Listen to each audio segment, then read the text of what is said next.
Então, boa tarde.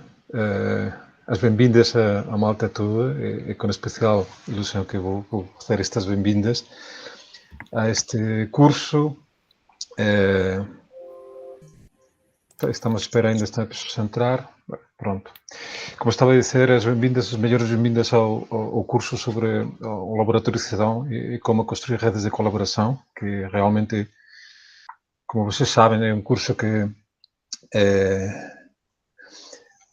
tem duas versões em número, sim, tem uma versão em espanhol e agora estamos hoje a começar aqui a versão em português. A ideia é que cada uma das versões vai decorrer em cada um dos idiomas. Hoje começamos com a versão em português e vai ser em português, são 2 horas. Realmente o curso em português vai ter 2 sessões. Hoje, na terça 14 de outubro e na próxima terça-feira também, dia 21 de outubro, sempre entre as 5 e as 7 horas. Era para dar as bem-vindas, era também ou seja, para agradecer e para também reconhecer ao programa Extensión Universitaria da Universidade Jaume I de Castellón, España, e ao projeto Ortiga Colectiva, en colaboración con algumas entidades aqui em Portugal, a Universidade de Aveiro, a Rede de Bibliotecas de Lisboa, o LABIC Barreiro Velho e o projeto do Planeta de Cria em Beirã, em Marmão. Nesse sentido, eu gostava de dar a palavra também a estas pessoas da Universidade Jaume I, a Ángel, e depois também a mais um Ángel do projeto Ortiga Colectiva para elas darem as bem-vindas e começar a explicar um bocado como é que foi, porque é que estão a apoiar este projeto. Ángel, por favor. Boa tarde. Mi nombre es Ángel y trabajo en la Universidad Jaume I de Castellón. Trabajo en el programa de extensión universitaria, que es un programa que tiene como objetivo acercar la universidad al territorio mediante un proyecto de acompañamiento técnico a iniciativas locales del interior rural de la provincia de Castellón, para apoyar y acercar la universidad para que estos grupos locales puedan desarrollar o puedan poner en marcha esos proyectos que siempre han estado soñando o que ya están, de hecho, realizando, ¿no?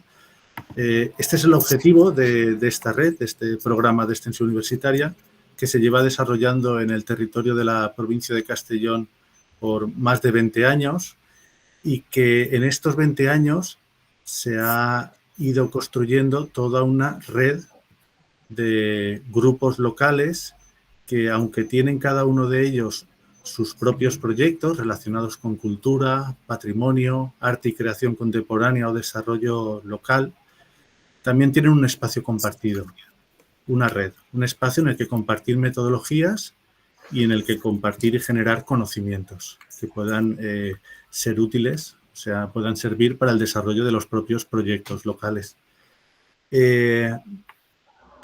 Algo que para nosotros es muy importante es, pues, poder apoyar un proyecto como este, que está coordinado por Marcos García, con la idea de poder ofrecer a los grupos con los que estamos trabajando esta metodología de los laboratorios ciudadanos como punto de partida para poder desarrollar sus propios proyectos culturales. Para nosotros como Universidad Jaume I de Castellón pensamos que forma parte del ADN y del sentir de una universidad pública y cómo tiene que relacionarse esa universidad pública con el territorio. Intentamos nuestro objetivo es plantear un cambio de paradigma sobre la forma en la que se relaciona universidad y territorio. Un cambio que se base en las personas, que se base en las relaciones entre unos y otros para poder buscar reducir la asimetría tradicional, que es la que normalmente se encuentra cuando una universidad se acerca al territorio.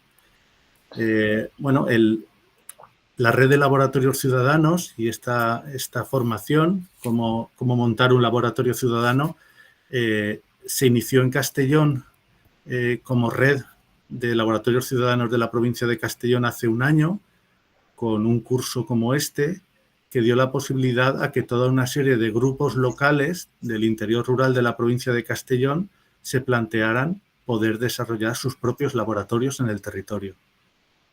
Una vez terminada la formación, se realizó todo un proceso de acompañamiento técnico para apoyar técnicamente a los grupos locales interesados a poder hacer realidad esos laboratorios ciudadanos. Obrigado, Ángel. Desta forma, sei o que Ángel também está a explicar é que o curso é a segunda edição da parte espanhola e vai ser a primeira do lado português e desta forma também começamos a criar uma rede ibérica de laboratórios cidadãos, que é um dos objetivos também do curso e da atividade. Neste ano também na organização juntou-se o coletivo La Ortiga Colectiva. Eu queria também agradecer e dar a palavra a Ángel, mais um Ángel, para ele falar-nos um bocado de que é a Ortiga e pronto, para agradecer o papel delas na organização de tudo. Muchas gracias, Adolfo.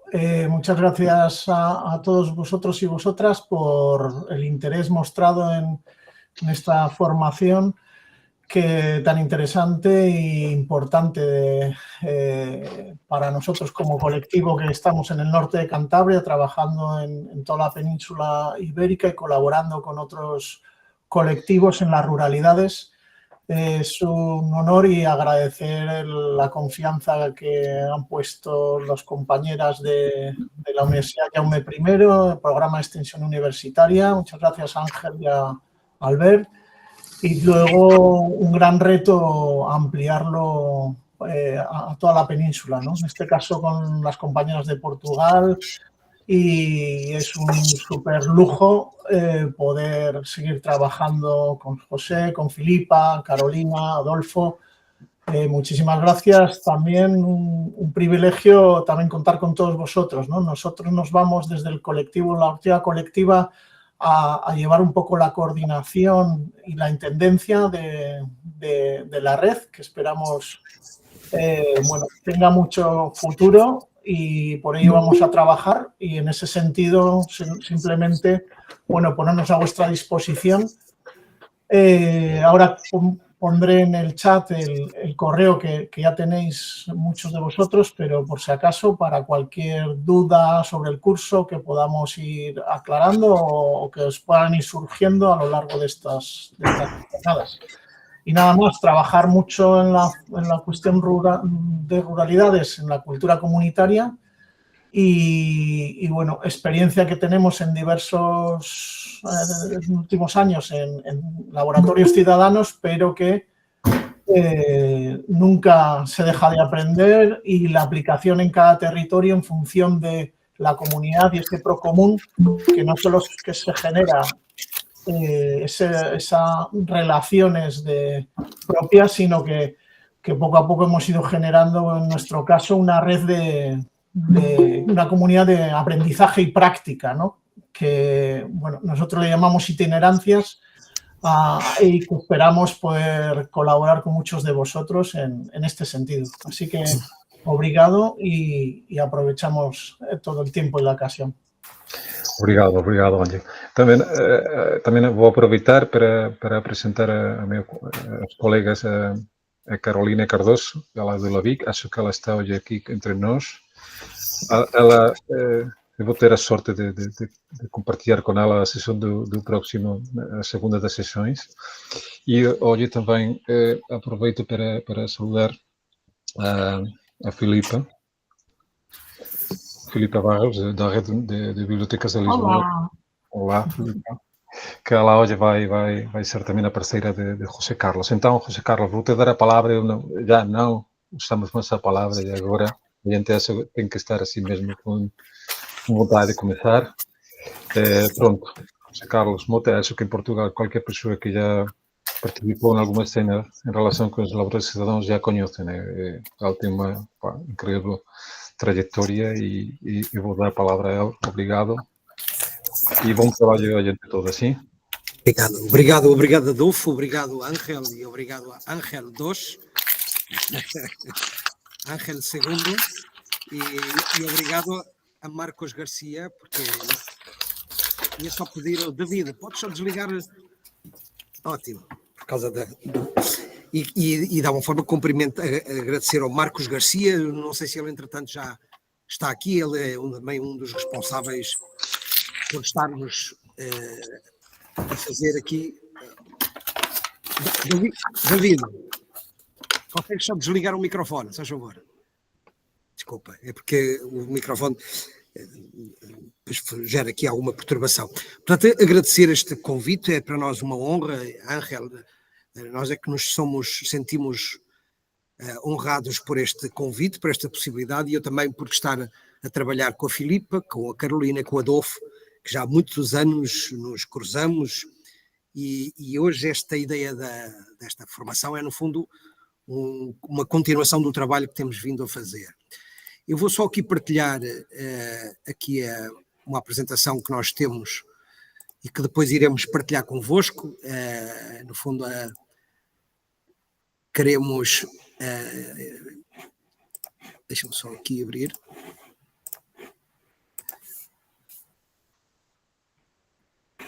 Não sei se conseguem ver?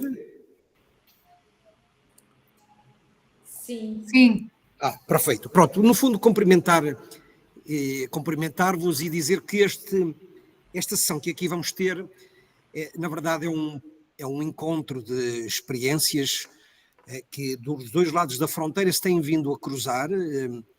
Começámos, e se calhar este ponto de partida surgiu muito do Media Lab Prado, foi no fundo a nossa inspiração, pelo menos dos trabalhos que fizemos aqui em Portugal. Eu posso falar daqueles que nós em Aveiro e depois no norte do país temos desenvolvido. Há aqui uma rede de iniciativas muito, muito poderosa, muito rica, que salta para o outro lado da fronteira. Sei que também temos aqui alguns colegas do Brasil e, portanto, na América Latina também tem vindo a ser experimentado este tipo de metodologia que nós identificamos como inovação cidadã.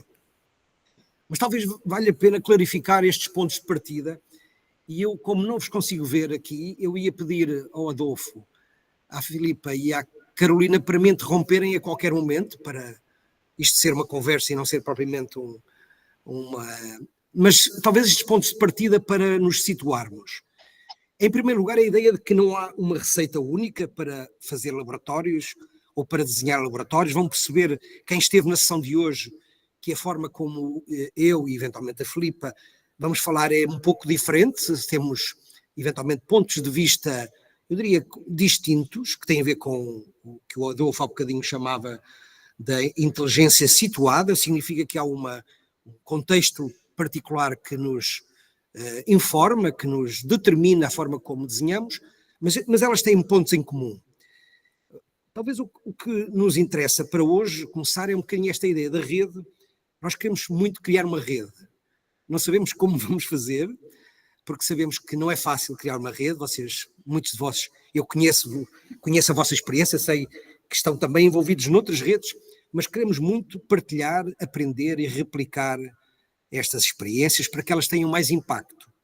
Mas sabemos que é difícil fazer isto, porque isto exige várias coisas que não temos: tempo, disponibilidade, e há outros recursos que são importantes. Mas se calhar a nota mais importante de hoje era um bocadinho aquilo que é o momento em que estamos a viver. Não é? O momento... estou aqui em Bruxelas a participar na Semana Europeia das Regiões e das Cidades, e hoje alguém dizia na sessão que estamos a viver uma espécie de tempestade perfeita, não é? Em que por um lado temos um conjunto de incertezas, de polarizações, até de negacionismo da realidade, e ao mesmo tempo somos convidados a fazer mudanças, a fazer adaptações, a fazer transições, e isto não é fácil, não é? Não é fácil, por isso é que isto é se calhar um momento muito difícil. Portanto, temos que experimentar metodologias novas e que respondam aos vários tipos de problemas, sejam os do dia-a-dia, aqueles que nós temos, que têm a ver com a alimentação, com a mobilidade, com o encontrarmos no espaço público, mas também outros mais estruturais que se calhar não são tão fáceis de compreender. Mas temos uma certeza, que é que, em primeiro lugar, temos muitas dúvidas e temos algumas coisas positivas que já fomos vindos a fazer, que nos dão esperança.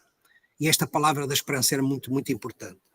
Portanto, se calhar, eu vou aqui ver se consigo, eu vou fazer aqui porque eu não vos consigo ver, eu não consigo falar e não ver com quem estou a falar, portanto vou retirar isto. Está a correr tudo bem. Hã? Está a correr tudo muito bem. Ótimo. Pronto, se calhar começando por situar um bocadinho o conceito, não é? Esta ideia do laboratório de inovação cidadã, normalmente os processos participativos, as pessoas são envolvidas, mas muitas vezes elas não são os protagonistas, não é? Elas são às vezes os beneficiários dos processos, ainda que tenham algum papel, mas aqui o papel do laboratório cidadão é exatamente que esta cocriação, um palavrão que vamos hoje, se calhar, certamente explicar, esta prototipagem de projetos que tenham a ver com o cotidiano, com problemas que o cidadão identifica, assinala e depois se propõe a desenvolver. E, portanto, esta metodologia de convocatória, é um bocadinho diferente, se calhar, de outras, que se calhar são mais, eu diria, centradas num exercício mais linear do diagnóstico, da proposta e da ação. Aqui há uma mudança no enfoque. E dizer que há uma riqueza muito grande. Carolina, não sei se estás aí. E Filipa? Sim. Sim, Filipa. Um bocadinho, se calhar, situar, para podermos, isto é uma conversa, porque eu não gosto do monólogo, talvez queiras situar aqui um bocadinho porque é que surgiram estes laboratórios, porque é que tu achas que são, também qual é a tua leitura sobre a origem destes laboratórios? Queres partilhar aqui um bocadinho o teu ponto de vista? Mas tu dizes em termos de Lisboa em concreto e das bibliotecas ou no geral? No geral, depois já vamos a Lisboa, mas em geral, porque é que tu achas que de repente este tema surgiu? Porque é que surgiu? Bem, eu acho que as pessoas começaram a sentir uma necessidade concreta de pensar a participação de uma maneira que, ou seja, as próprias comunidades, eu penso que começaram a interpelar as instituições ou as cooperativas, as associações, de uma forma diferente. E essa dinâmica tem provocado uma necessidade de resposta também diferente, mais original, mais adequada ao que seria as necessidades mais contemporâneas de uma comunidade. E a metodologia dos laboratórios, não é? Pelo menos aqui falo por mim, quando a encontrei, de repente pareceu-me um campo muito interessante e belo para explorar, que nos colocava a todos no mesmo nível. Todos no mesmo nível. Rompia relações hierárquicas dentro do que seria o âmbito da participação. E eu acho que isso é das coisas mais importantes dos laboratórios. Sem dúvida, esta ideia de esta ideia dos comuns, não é? Que a investigação da Ostrom trouxe, ela ganhou um prémio Nobel exatamente sobre esta ideia do governo dos comuns, não é? É uma espécie, ela contrapunha a tragédia dos comuns, que dizia que a gestão de bens comuns tendia a um uso exagerado e com consequências negativas. E ela provou, através de várias investigações, que a gestão, desde que seja feita com determinadas regras, numa perspectiva comunitária, numa perspectiva comum, numa perspectiva coletiva e colaborativa, ela produz benefícios para todos. Mas, ao mesmo tempo, os laboratórios surgem também com uma dimensão desta ideia do encontro de saberes, não é? Porque não é... Os Living Labs trazem muito uma dimensão de um saber, se calhar, mais hegemónico, tecnológico, científico, que conduz o exercício, e aqui é um exercício, é um desafio de cocriação entre que saberes do cidadão, saberes científicos, saberes técnicos se combinam. E se calhar uma terceira razão muito importante para estes laboratórios foi a ideia do lugar, não é? Aquilo que há bocadinho o Adolfo se falava, não é? Da importância dos lugares como espaço do chão comum, mais uma vez, a dimensão que nos junte, mas também o lugar enquanto sítio onde das nossas vivências, aquilo que são o espaço que nós conhecemos melhor, no espaço que nós dominamos enfim, o espaço que permite uma apropriação.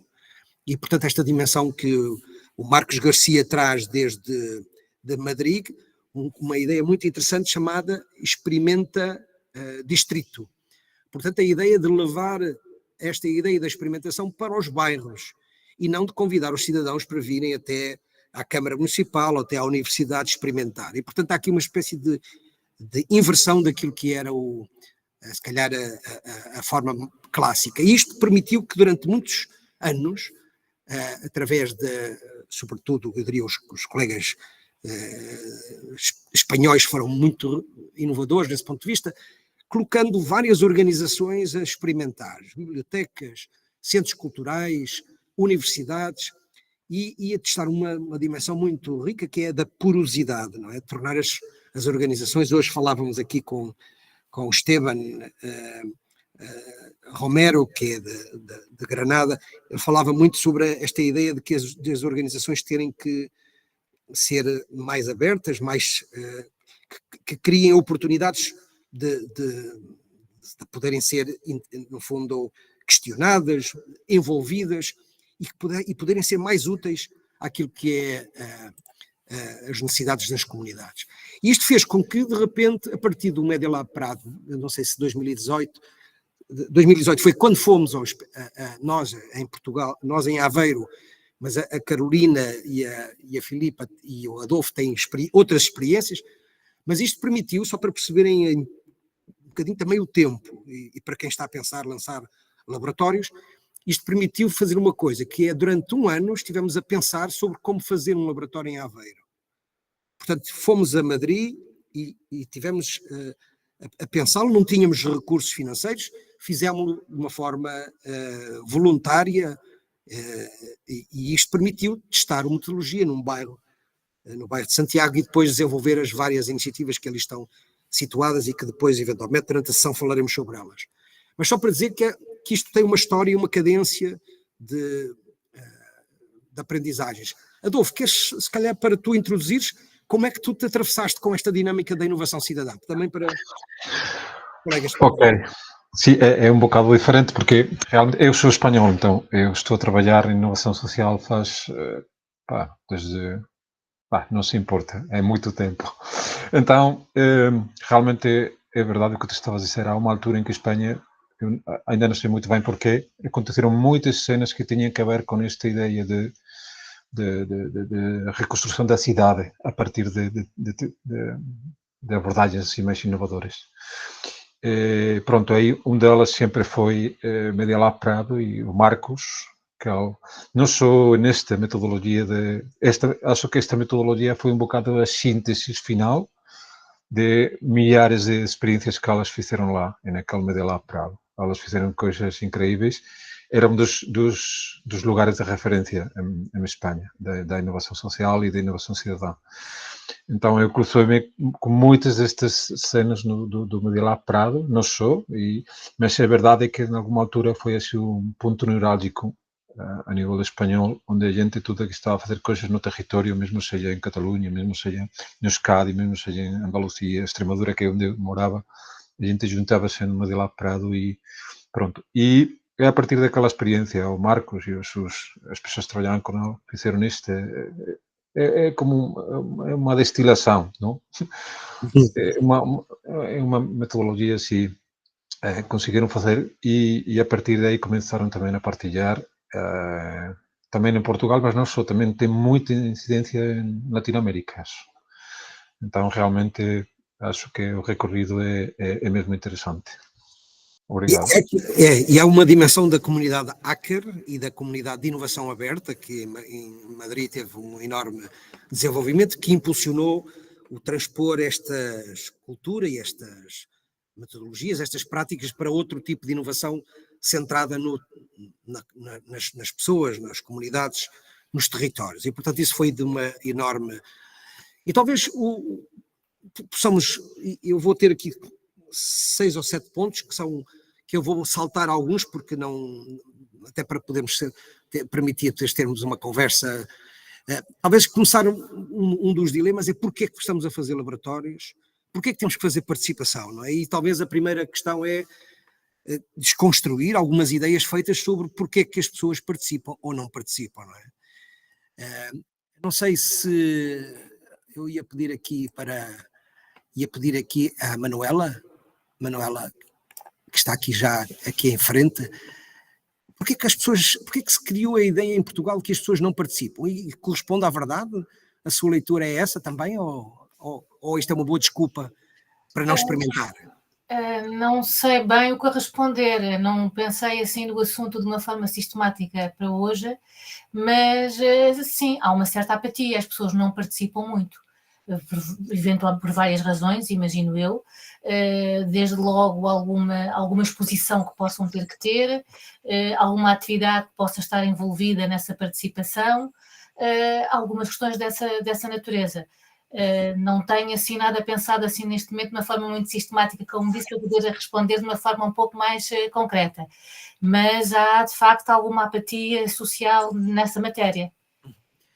É verdade, e se calhar daqui a bocadinho vamos ver aqui que há dados que provam que temos, para alguns indicadores, a participação, por exemplo, voluntária, do associativismo muito mais baixo, mas há aqui um problema que muitas vezes na brincadeira dizemos que se diz que nós não participamos, não nos interessamos, que é quase como se tivéssemos um problema genético, não é? Como se houvesse aqui uma alteração do nosso cromossomas e que nos desabilitou da participação. Esta é uma piada que eu digo todas as sessões que faço, mas que na verdade corresponde a uma desconstrução de uma ideia de que se calhar há razões que explicam a não participação. Não é? Em primeiro lugar, é verdade, estamos muito abaixo do que são os indicadores da participação cívica, política, eleitoral, voluntariado, associativa.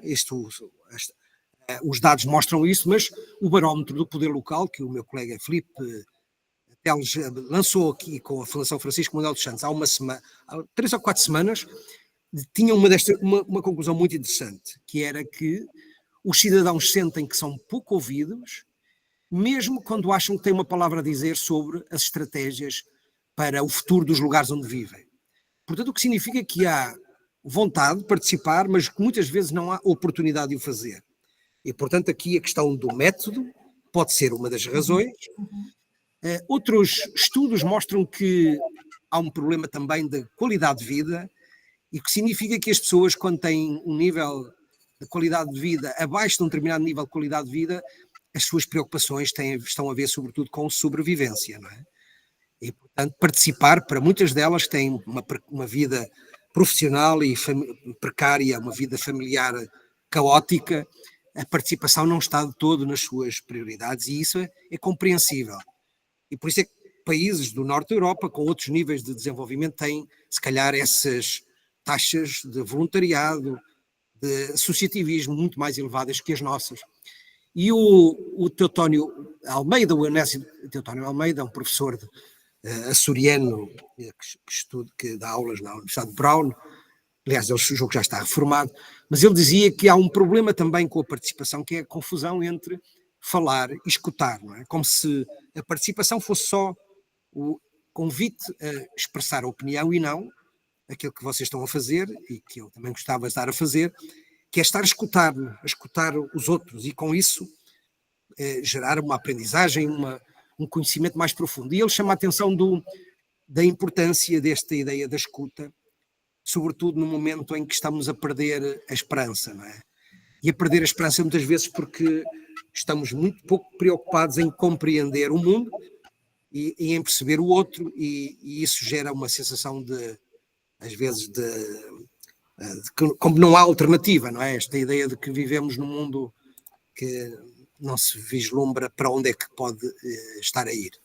Enfim, um bocadinho este contexto, mas só para lembrar, para chegar rapidamente ao segundo ponto, eu vou acelerar aqui um bocadinho mais ainda, a ideia que não é verdade, ou que a história mostra que quando estamos perante problemas muito graves, nós temos uma capacidade de mobilização e de envolvimento notáveis, não é? Recordam-se todas as tragédias, mas recentemente a pandemia, não é? Ela gerou uma mobilização e um apoio à escala até da vizinhança que foi surpreendente, não é? Não sei se Catarina Rodrigues, queres partilhar alguma história sobre o que é que tu durante a pandemia descobriste neste sentido comunitário que não existia, que tu achavas que não era... Queres partilhar? Sim, posso partilhar. Obrigada pela oportunidade. Aquilo que eu mais achei de interessante foi, sobretudo aqui, eu moro numa cidade muito pequena, perto de Aveiro, onde as pessoas se conhecem, apesar de viver na zona mais urbana, mas foi interessante as pessoas poderem ajudar-se, sobretudo as pessoas com mais idade, por exemplo, na organização da ida ao supermercado. Dado que, dadas as dificuldades, todas as dificuldades que existiam, num primeiro momento, numa situação mais apertada, digamos assim, de saídas e de as pessoas acharem que, pronto, ir ao supermercado também envolvia riscos, as pessoas mais idosas estavam mais vulneráveis, então alguma organização que foi muito interessante perceber. Num primeiro momento não, as pessoas estavam todas com muito medo, mas de facto na pandemia isso foi visível, nós achámos, aliás, comentava-se muito na altura que nós vamos sair disto muito melhores. Não me parece, mas acho que foi uma perspectiva interessante. É verdade, esse pessimismo de que nós nunca aprendemos com os erros, mas talvez a experiência que referiste, ela possa ter ficado, não é? Uma espécie, às vezes nós acumulamos experiências e achamos que elas não se traduzem em mudanças no imediato, mas as tantas traduzem-se em capital de conhecimento, enfim, é uma espécie de qualquer coisa que fica na nossa mochila e que se calhar um dia destes vamos ativar, e ela já lá está na mochila, não é? E isso talvez não seja de desprezar esse valor, mas reconheço o que estavas a dizer, que eu julgo que todos reconhecemos que não é. Mas talvez então, para acelerar aqui, talvez valha então falarmos então o que é a participação, se não é só ouvir, se não é só escutar, e portanto ela pode ser mais coisas, pode ser mais rica, mais poderosa, e portanto ela é na verdade um exercício de envolvimento em processos de decisão, e portanto este é o mote da participação. A escuta ativa é essencial, portanto temos que encontrar formas de o fazer, mas talvez valha a pena dizer que ela também é uma forma de valorizar recursos que nós temos e que muitas vezes não são visíveis, são uma espécie de recursos invisíveis. Já vamos falar um bocadinho sobre eles, mas sobretudo com o objetivo final, que é fazer qualquer coisa, quase construir uma história em comum, uma narrativa, e eu acho que isso é talvez dos desafios e das consequências e dos objetivos mais importantes, é esta ideia de nós estamos a fazer algo, estamos a construir uma espécie de história em conjunto, e a participação é quase o exercício, o convite, a oportunidade de cada um ter uma palavra a dizer e depois poder materializar em algo concreto. E, portanto, ela pode ser muito útil para os desafios que estamos a viver, para esta ideia de cuidar dos lugares onde vivemos, de melhorar a política, né, de melhorar os processos de decisão, de os tornar mais responsivos às necessidades, mas também construir vínculos. Não é? Um bocadinho falámos, e muitos de vocês falaram de que perdemos, ou que às vezes estamos separados, e que há momentos em que nos aproximamos, sobretudo nas tragédias, mas se calhar esta ideia de construir vínculos entre membros das comunidades e oferecer a tal sentido comum que a Eleanor Ostrom nos convocou. E, portanto, talvez eu retome o tema dos recursos invisíveis para depois vermos e falarmos sobre como fazer, então, como é que podemos passar estes princípios, estas preocupações à prática no desenho de um processo de construção de um laboratório. E estes recursos são recursos que muitas vezes vocês identificam, não é? Começo sempre pelo recurso que eu valorizo mais, que são as redes de organizações, uma espécie de capital social ou capital relacional que nós temos em abundância, né?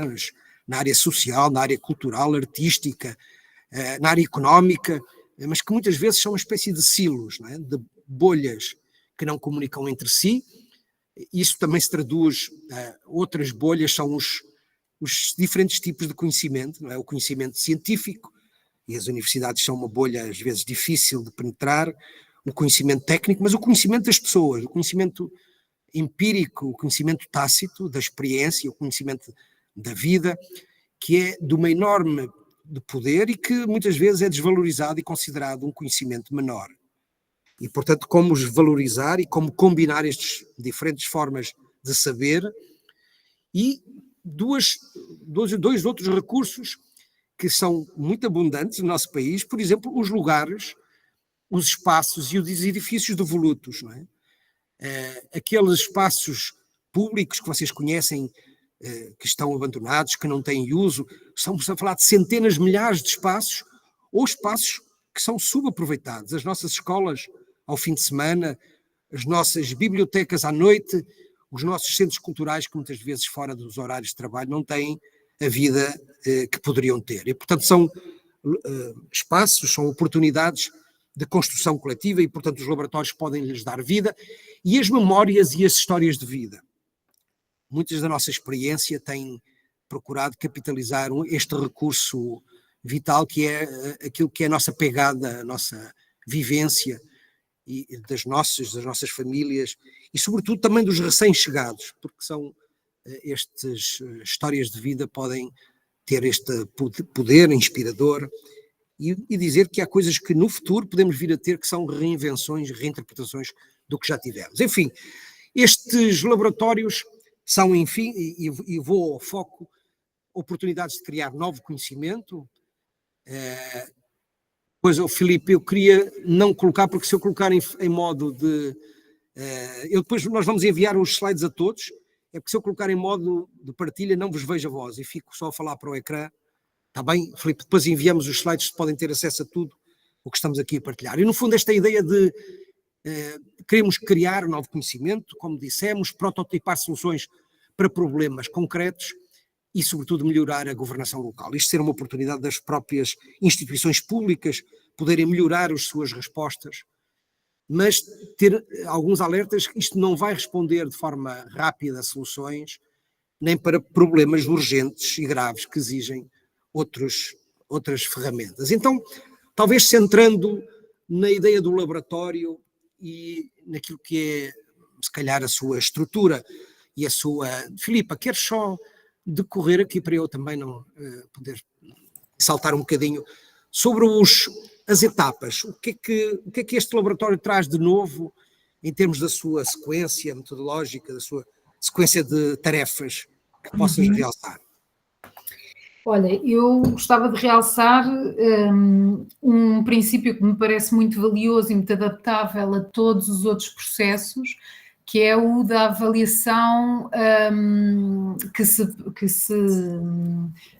recomenda e que se recomenda que se faça desde o início, ou seja, que se conheçam bem as ferramentas com as quais vais avaliar desde o início do processo, que te familiarizes com elas, que elas te ajudem a modelar também o próprio projeto e depois toda a descrição sobre o que é um mediador. A mediação é uma das figuras que tu depois vais falar também à frente. E a figura do mediador, tal e como ela é apresentada num laboratório cidadão, é de facto uma figura diferente daquela que nós conhecíamos. É um anfitrião, não é? Começa logo por aí. E daí se desenrola em toda uma série de competências e de tarefas e de predisposições para a relação e para o relacionamento que me parecem muito interessantes para as pessoas pesquisarem e conhecerem. Mas força, José, isto é assim, aqueles dois aspectos que eu acho mais importantes e interessantes. Para quem chega a este tema, talvez duas notas. Uma tem a ver com o ponto de partida, naturalmente. Quando vamos fazer um laboratório, é muito importante, e depende do nosso ponto de partida, se somos habitantes e somos conhecedores do tema, do lugar, do assunto que nos convoca. E se não somos, é muito importante que haja tempo para a equipa do laboratório possa conhecer profundamente a realidade do bairro, da cidade, do tema que se está a estudar, para depois poder, na fase da convocatória, quer de projetos, no fundo, há uma convocatória a cidadãos para que eles possam apresentar uma ideia que queiram trabalhar no laboratório e que respondam a um problema que eles identificaram. E, portanto, a ideia da convocatória de projetos é crítica, mas há uma dupla convocatória, que é a convocatória também de colaboradores, para poderem, nas oficinas colaborativas, desenvolver estes projetos.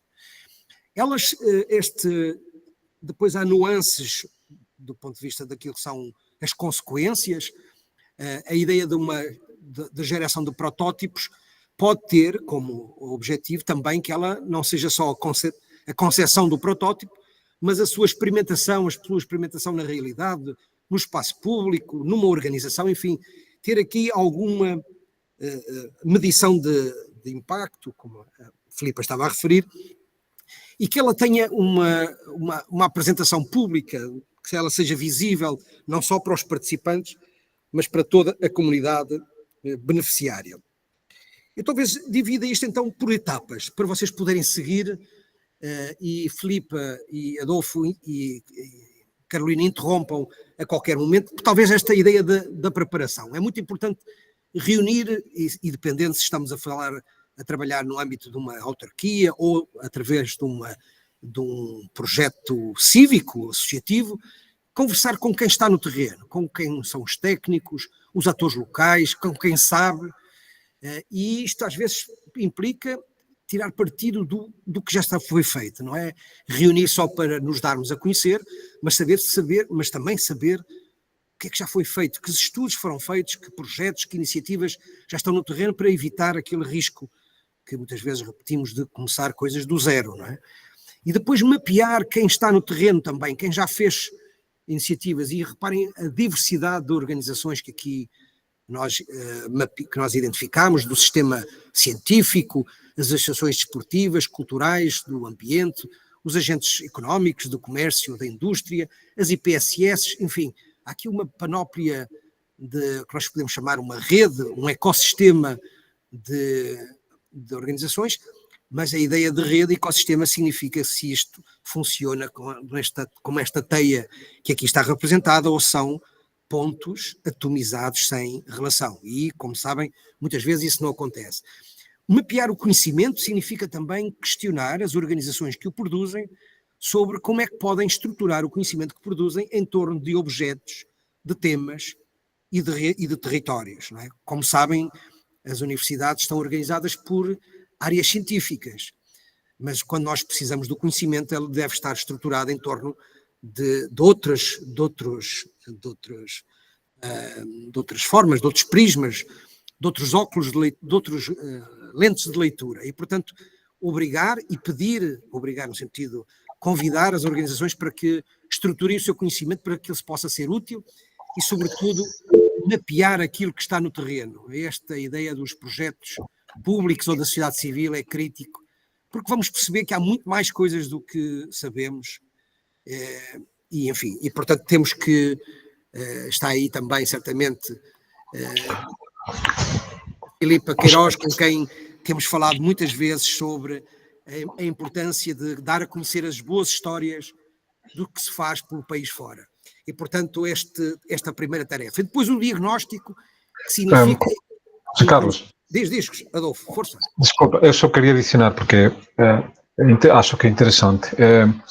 Em relação com isto que estás a falar, em Espanha conheço esta ideia do que nos laboratórios nós precisamos juntar ciência experta, ciência mais perita, mais feita por cientistas, com o que chama-se ciência cidadã, ok? Com os conhecimentos mais tradicionais, mais que estão.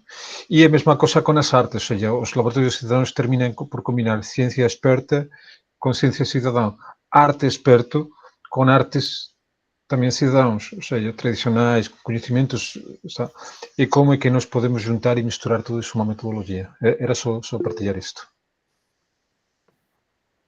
Muito bom, sem dúvida. Se quiserem introduzir algumas questões, dúvidas, podem escrever ou pedir para falar. De qualquer forma, esta ideia de estruturar o conhecimento e sobretudo, depois permitir iniciar um trabalho de diagnóstico. Há várias metodologias e muitos dos laboratórios que conhecemos têm este trabalho prévio já feito, realizado, mas é muito importante criar oportunidades para que as comunidades, e sobretudo comunidades que participam menos, as comunidades migrantes, com este exemplo dos estudantes africanos, ou comunidades ciganas, portanto, que normalmente não são tão estudadas e normalmente não é tão fácil ouvi-las e escutá-las. E, portanto, isto implica um trabalho de maior proximidade e que permita também apurar o tema, porque os laboratórios muitas vezes são abertos e há ali uma fase em que não percebemos se é um laboratório temático, se é um laboratório aberto, se é um laboratório centrado, e este tipo de reflexão, da auscultação, pode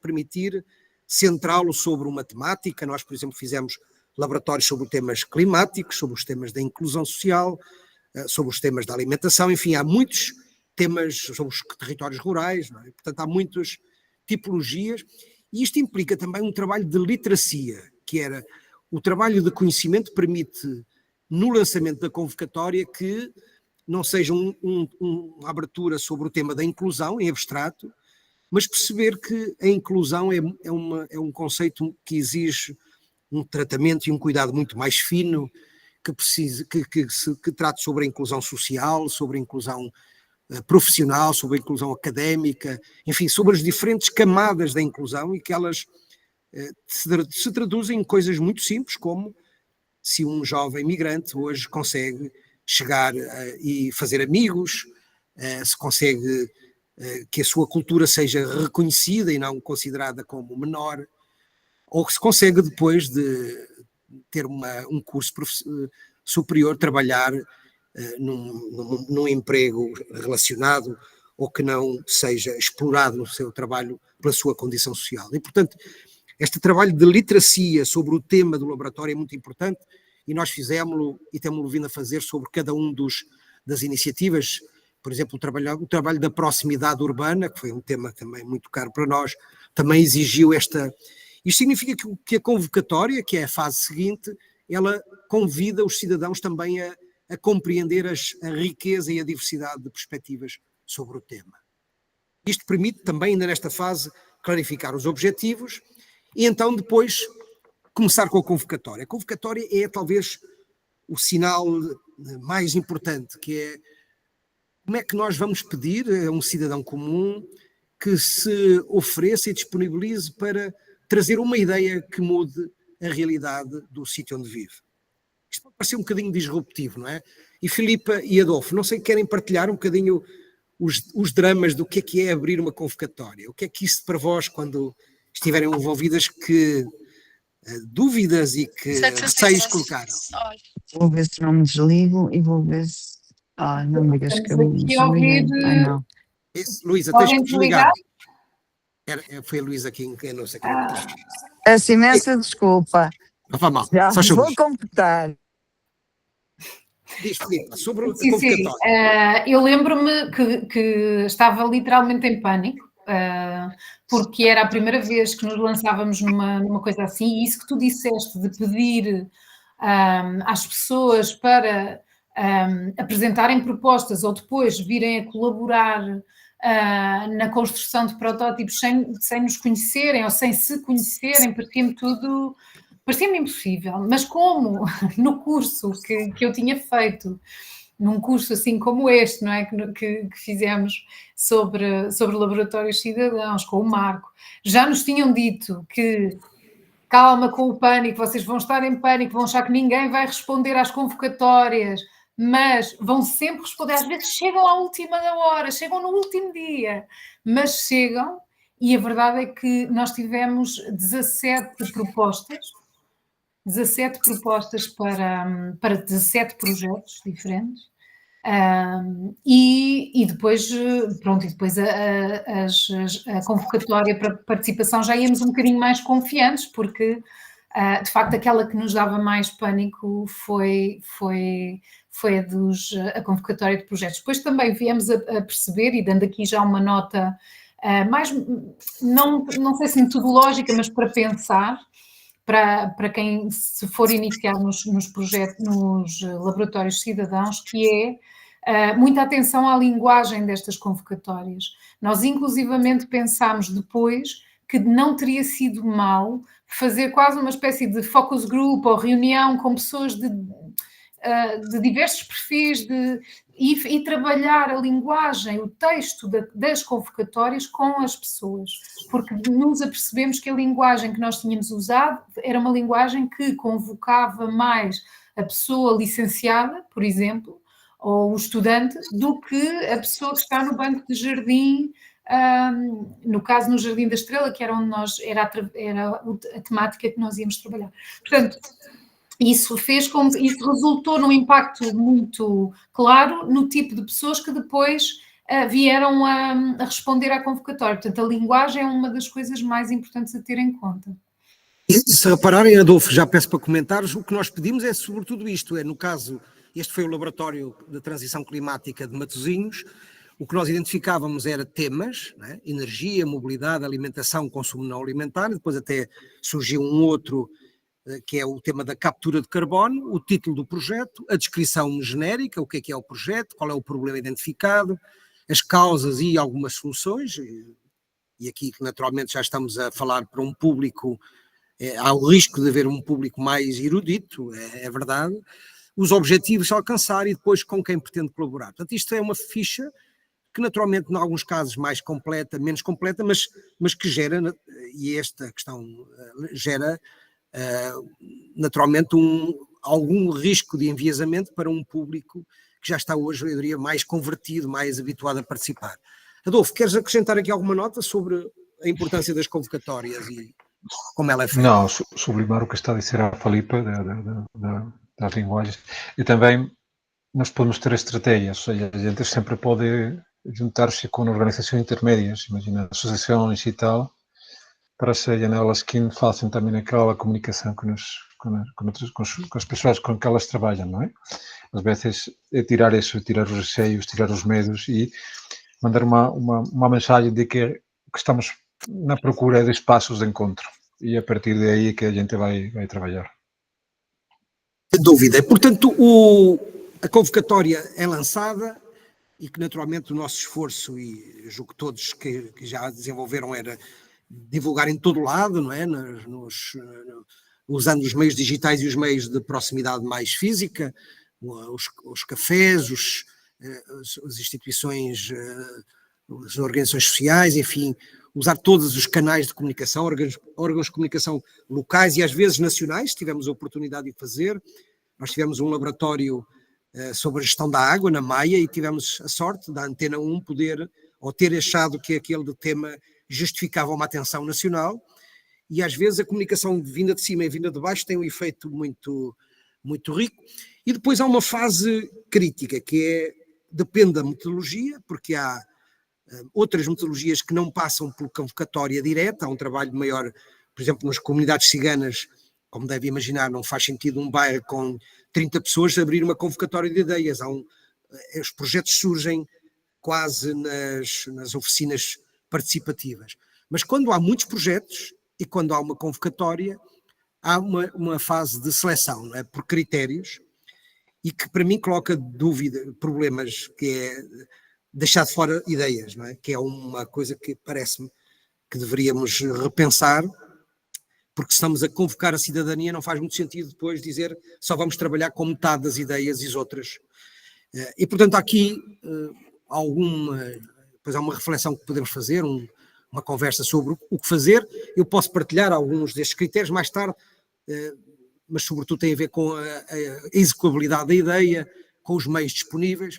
Enfim, depois podemos ter um júri, podemos ter um processo mais interno, mas o que é muito importante é a divulgação dos resultados, é tornar esta convocatória e este resultado desta convocatória conhecida por todos, porque isto vai mostrar as preocupações que os cidadãos têm, isto comunica também para as agendas políticas, para as agendas das várias organizações, isto incentiva outros proponentes, eventualmente em outros exercícios, ou também para como colaboradores nesta iniciativa e depois também apoios para a continuidade do projeto. Isto, como podem ver, este é o exemplo do que surgiu em Matosinhos, e podem ver aqui desde os pomares, e temos aqui pessoas que estiveram envolvidas.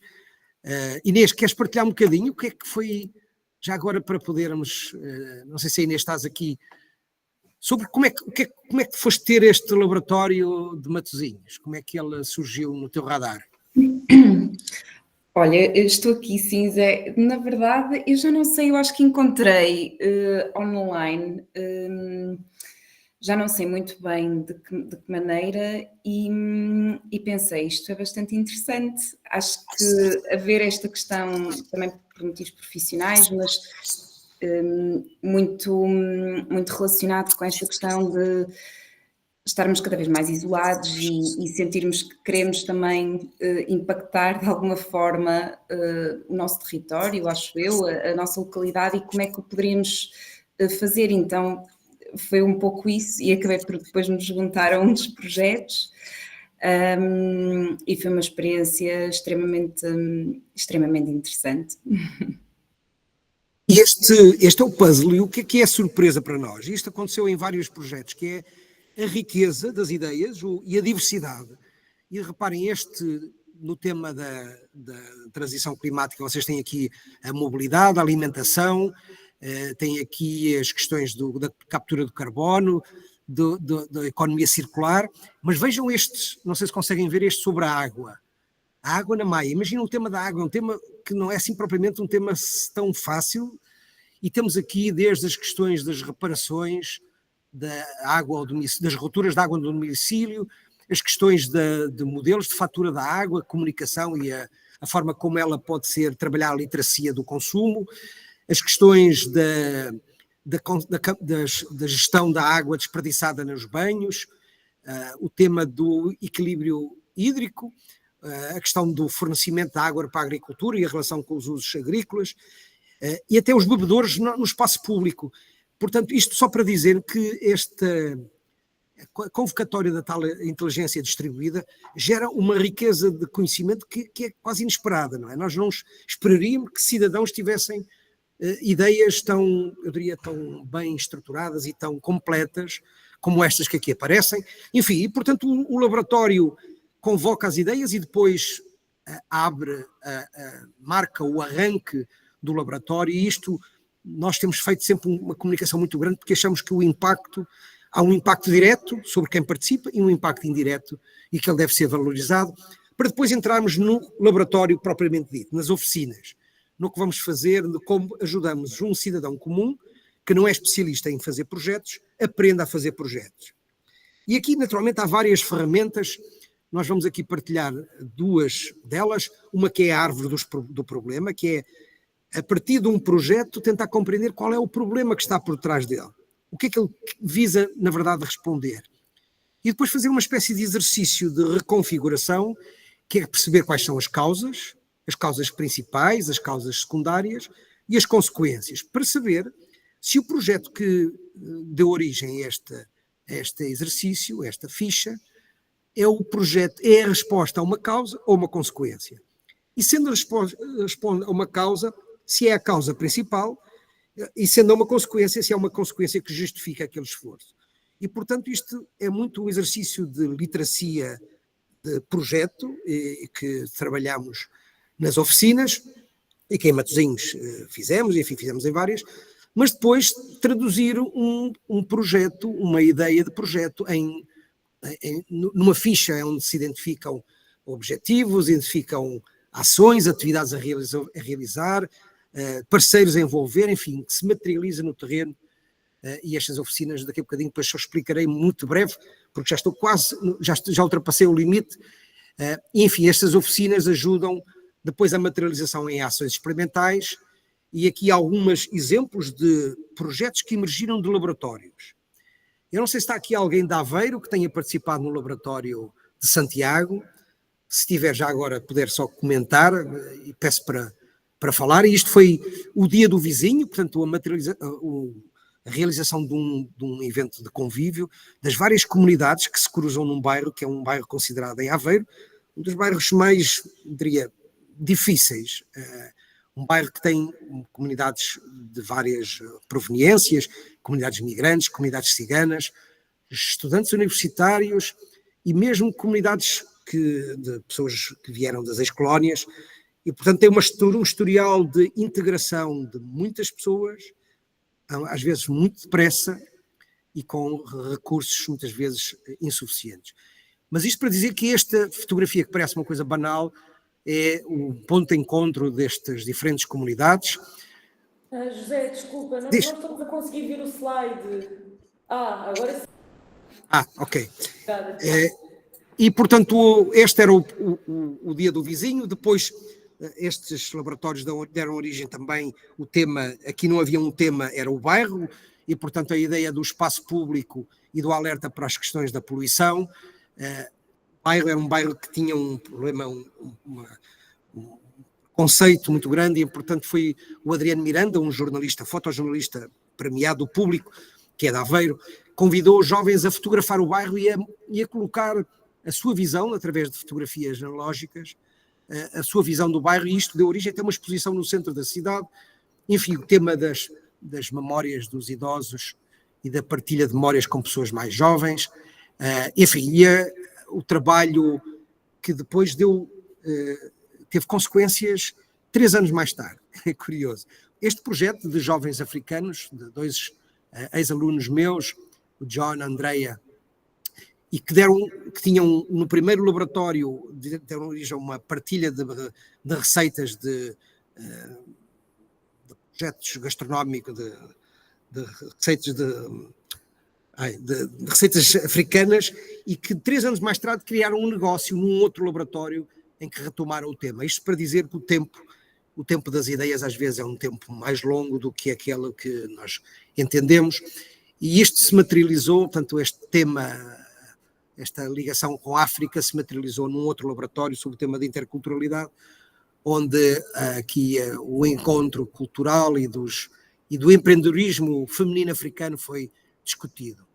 Eu vou saltar aqui à frente um projeto que para nós é muito caro, com as comunidades ciganas da Maia, e ele materializa nestas fotografias um exercício de construção, de cocriação, desculpem, e depois de materialização da transformação de um bairro. Um dia poderemos falar sobre ele, e vou falar aqui 3 notas para passar para a Filipa. Está bem, Filipa, para podermos gerir melhor o tempo. O primeiro é o que é que é tão difícil convidar os cidadãos, porque é que eles participam com tanta dificuldade, e aquilo que temos investigado é que há razões que levam as pessoas a participar, sobretudo a ideia de querer mudar algo, esta é se calhar a principal, mas há outras que fazem com que as pessoas não participem, e é exatamente a razão oposta, é que entenderem que nada muda. Mas quando falamos em participação, nós não podemos esquecer que não estamos todos iguais. Estas 84, 90 pessoas que estão aqui representam aqueles que nós consideramos aqueles que são os sobre-representados. Somos pessoas brancas, de idade média, com uma profissão próximas destes domínios e com um interesse particular. Mas há muitos grupos subrepresentados que não têm voz, não têm assento. As crianças, os jovens, os migrantes, já aqui referidos, pessoas com condição económica e social mais frágil. Enfim, são grupos que temos que encontrar o que é que lhes interessa, quais são as metodologias e os espaços onde eles podem participar, e porque é que eles poderão ver algum benefício disto. E se não compreendermos isto, eventualmente não temos a resposta certa. Depois as ferramentas, já aqui mencionei, não vou falar, vou partilhar isto. Esta ideia de uma rede significa que não vamos esgotar todas as dúvidas e as explicações ou as partilhas aqui. Ficam com este material para depois podermos conversar. E só para dizer que as crianças, também há forma de chegar às crianças, o desenho é se calhar a mais poderosa. E 3 notas finais, para a equipa, para as características da equipa de mediação. É muito importante que vocês, se quiserem lançar um laboratório, encontrem um grupo diverso nas suas competências. Competências do ponto de vista da coordenação, do uso às vezes de ferramentas tecnológicas ou artísticas, e competências relacionais. O de participação e os laboratórios são, sobretudo, espaços de empatia. E, portanto, esta é, se calhar, uma das... Nós somos facilitadores, mediadores, às vezes animadores, de vários grupos que não se conhecem, nunca estiveram juntos. Às vezes temos pessoas que se conhecem entre si, mas a regra geral é que são grupos que nunca trabalharam em conjunto Isto pode ter momentos de conflito e o conflito não é um problema, temos que o saber gerir. O espaço é muito, muito importante, o espaço onde organizar, o que significa que a sala, o conforto da sala, a comodidade, a flexibilidade são críticas para gerar a apropriação, o desejo do encontro e transformar estes espaços também numa espécie de momento de celebração. Isto não é uma obrigação, não é uma tarefa cívica, uma responsabilidade, ela tem que ser também um momento em que o trabalho coletivo, colaborativo, seja lúdico e prazeroso. E, José, deixa-me só interromper, porque em relação ao espaço estava-me a lembrar de uma coisa que a Arantxa da biblioteca em San Sebastián, da Tabacalera, creio que é, ela disse em relação ao espaço e à preparação do espaço, isto como outra dica que me parece muito interessante, que é, não só as pessoas também, ou seja, podem ser convocadas para preparar um espaço que vai acolher um laboratório de cidadão e aí começares a criar um entusiasmo e uma curiosidade sobre o que é que vai acontecer ali e pôr as pessoas a ajudar a preparar o espaço, como esta preparação pode ser pública, ou seja, o mais aberta possível, para que até as pessoas que vão na rua, se houver uma janela, se podemos tirar partido de uma montra, de algo que liga à rua, porque a rua é dos nossos... No fundo, não é um aliado, a rua é tudo, a rua é onde tudo acontece. Portanto, se nós comunicarmos diretamente com ela e interpelarmos as pessoas que vão a passar e estivermos na rua, isso vai trazer uma matéria muito diferente para dentro do nosso laboratório.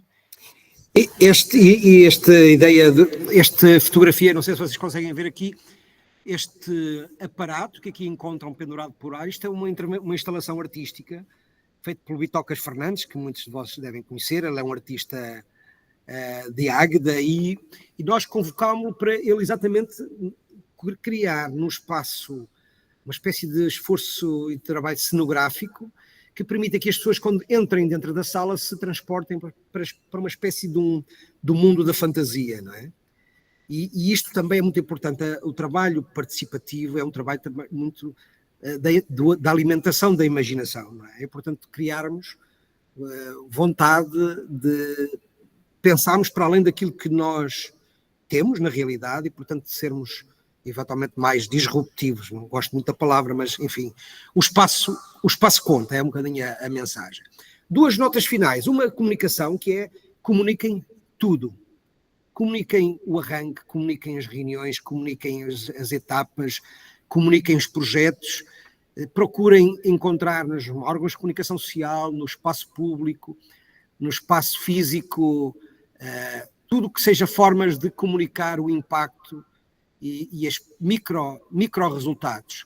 E eu conto aqui uma história que não foi de um laboratório cidadão, mas que é a importância das micro-histórias. E depois queria pedir um comentário à Filipa Queiroz, se ela estiver aí, sobre a importância das histórias.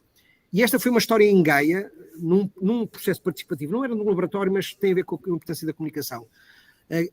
Uma neta da Guida Baeta, que era uma senhora que era barqueira no Rio Douro, partilhou, e isto foi durante a Covid, imagina, num Zoom partilhado, grupos paralelos, e ela conta esta história magnífica da sua mãe, que às vezes arriscava a vida para ir buscar pessoas ao outro lado do rio, quando o rio não havia barragens no Douro, enfim, era um risco, e isto traduziu-se numa espécie de reconhecimento da importância do trabalho que ela fazia.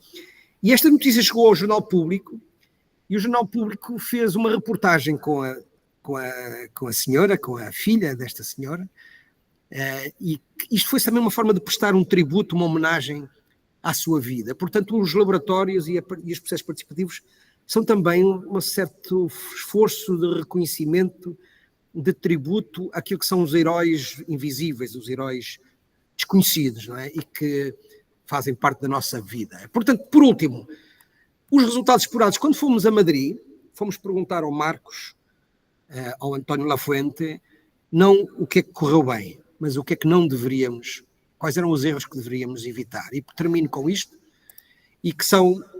o primeiro erro era o gerir a expectativa, não é? Que era nós não vamos criar uma instituição nova, vamos criar um convite que dentro de alguns meses vai terminar. E isto tem um enorme dilema, que é, se nós baixamos muita expectativa, isso pode não mobilizar as pessoas, mas se colocamos a expectativa de transformação e de mudança num nível muito acima, isto pode gerar frustração. E, portanto, não tendo resposta, como é que nós equilibramos estes dois e encontrar o sítio certo? Depende muito da vossa arte e do vosso bom senso.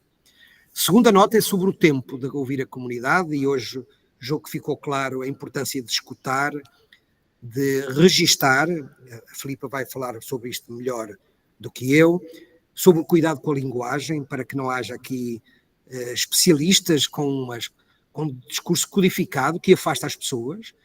E nós trabalhamos em laboratórios ciganos, laboratórios com comunidades ciganas, com pessoas que não são tão letradas quando, se calhar, aquilo que nós às vezes deduzimos, e portanto não há aqui uma barreira à participação por causa da escolaridade. Há bons métodos de ouvir, de escutar, de registar e de ajudar a construir. O conflito é muito importante e às vezes é também uma oportunidade de o atenuar, de o resolver, de compreender o que está por trás. Isto significa que, se não vamos criar instituições novas, não vai haver o laboratório cidadão como organização, mas isto implica saber trabalhar os acordos com as instituições que estão no terreno e, sobretudo, duas notas finais, uma sobre a cultura de experimentar e do risco, e, portanto, ela tem a ver com permitir que as organizações sejam mais, que deem aso e deem espaço, e, sobretudo, evitar, que era a nota final que eu tinha referido, não é uma nova instituição, um laboratório, é uma oportunidade de construir coisas coletivamente, de experimentar, de testar e de eventualmente replicar a uma escala mais alargada. Isto implica um trabalho muito próximo, e hoje o Esteban dizia isto, com as instituições que têm os meios para garantir continuidades e ampliação de resultados. Enfim, meus caros, eu acho que terminava por aqui. Não sei se houvesse uma ou duas ou três questões que queiram colocar, para depois a Filipa poder continuar com a apresentação da experiência que ela teve em Lisboa, muito, muito rica. Não sei, comentários, questões, dúvidas? Boa tarde, professor, como está? Paulo Francisco, aqui da Câmara Municipal de Loures. Sou José Carlos, não há professor. José Carlos, mas bom, tudo bem. Da Câmara Municipal de Loures, entretanto com passagens também na Câmara Municipal de Lisboa, entre outros também órgãos da administração local em Portugal. Eu achei interessante, pronto, também ver um pouco à descoberta para perceber também aqui o papel aqui de um laboratório de inovação cidadã e qual o seu objetivo. E foi interessante perceber, porque eu tinha uma ideia diferente de laboratório, porque pensava que já se levava algo preparado para que os cidadãos nos pudessem ajudar a desenvolver, mas percebo que é mais aberto, não é? Existe aqui muitas vezes lança-se um tema ou uma situação e são os cidadãos que nos apresentam aqui soluções. E também percebo, também tinha alguma curiosidade em perceber aqui há algumas diferenças que existem, por exemplo, entre as Assembleias de Cidadãos, não é? Também são diferentes deste tipo de ferramenta. E para dizer, é muito interessante, e também aqui no contexto aqui de Loures, é um projeto que pretendemos também desenvolver, mas pronto, até tinha a ideia que fosse algo diferente, nessa situação em que o município identifica uma situação menos positiva e querem o envolvimento dos cidadãos para desenvolver, mas pronto, percebi que é mais abrangente o processo. Foi interessante perceber aqui a diferença e qual o objetivo. Por isso, obrigado. Obrigado, Paulo, também. Mais algum comentário queiram fazer? Queria dizer, José Carlos, e claro que... E obrigada por já me teres mencionado 2 vezes, mas queria só dizer porque é fascinante o que acontece nestes laboratórios. Também fiz algumas experiências aqui em Coimbra, com um projeto onde trabalhava, e que sabes muito bem qual é, até porque participaste, e ouvir é realmente essencial. Eu, na minha experiência, sou jornalista, para quem não me conhece, sou jornalista, gosto de dizer que sou jornalista, mas depois já fiz várias coisas relacionadas. Gosto muito de ligar pessoas, gosto muito do encontro, e a parte da escuta ativa, lá está, também importante. E a parte da linguagem, e como jornalista então friso isto, achei muito interessante a intervenção da Filipa em relação a isso. Falar de uma forma acessível, fazer com que as pessoas sintam que são todas bem-vindas. Eu vivo em Coimbra agora, mas já emigrei, já vivi em Macau, já vivi em Lisboa, já vivi em realmente contextos muito diferentes. E se fizermos os outros sentirmos confortáveis, porque fazer com que todos pertençam, os frutos disso são muitos, e ter também, lá está, grupos, a tal diversidade dos grupos é muito importante também. Tive o privilégio de ter uma micro-redação, mas onde tínhamos pessoas estrangeiras, pessoas utilizadoras de cadeiras de rodas, pessoas realmente muito jovens, pessoas mais velhas, e daqui trazem-se muitos frutos. Aquilo que eu ao ouvir-vos sinto é pensar... Onde é que arranjamos dinheiro para fazer isto? Sempre de uma forma constante, porque a tal questão da continuidade é muito importante. As pessoas ficam com essa expectativa, não é? Pensam, pronto, isto é uma bolha bonita, mas que acontece agora e depois não se repete, ou o que é que depois fazemos com os projetos que temos em mãos, com os sonhos que criamos, porque a questão é essa, todos temos sonhos, todos temos tantas coisas a concretizar, mas depois para onde levamos, como os mantemos, não é?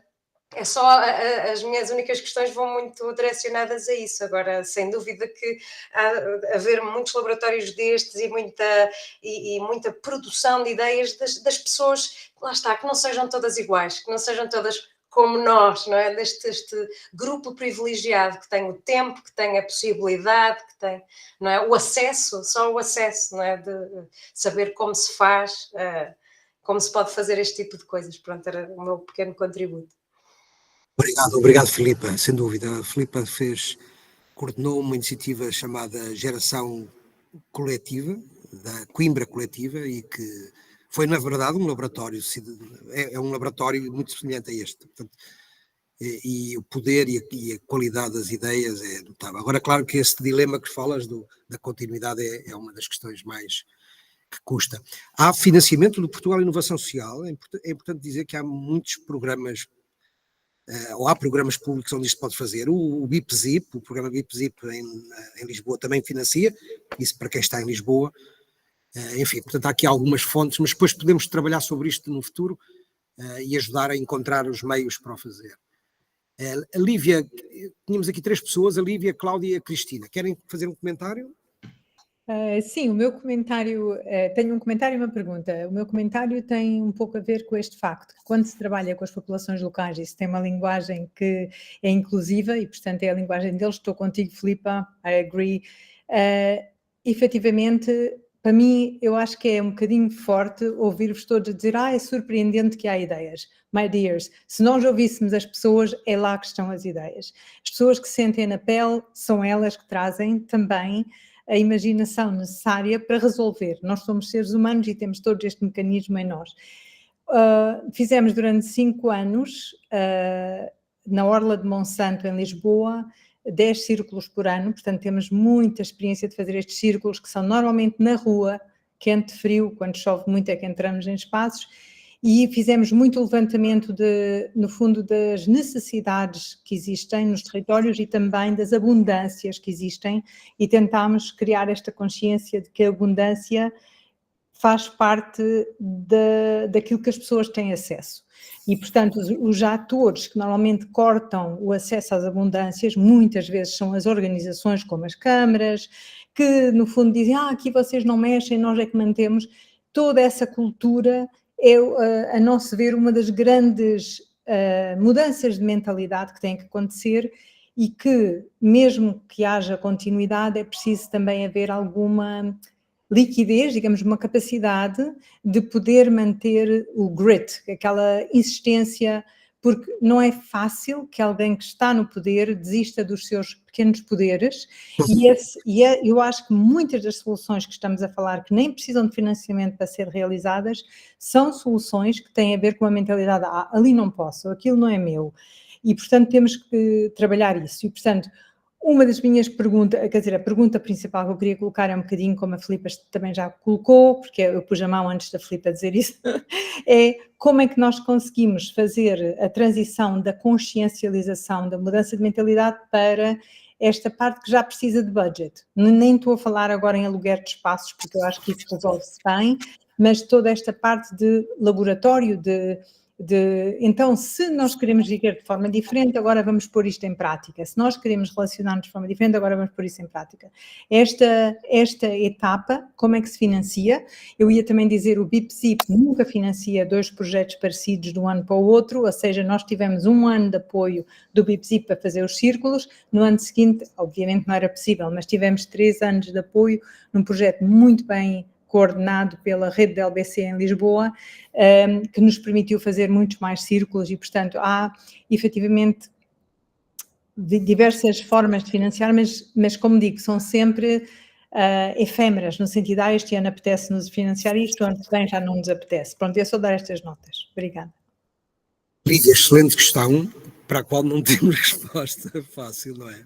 Porque o dilema é um bocadinho esse, é como é que garantimos que aquilo que é feito pelo voluntariado, pela cidadania, depois, quando passa para a fase da institucionalização, ele é apoiado e absorvido. Eu diria que aqui a recomendação, portanto, não tendo uma resposta óbvia, mas a recomendação é como é que a administração pública, as autarquias, participam, envolvem, compreendem, aprendem com estes exercícios e depois incorporam nas suas políticas públicas.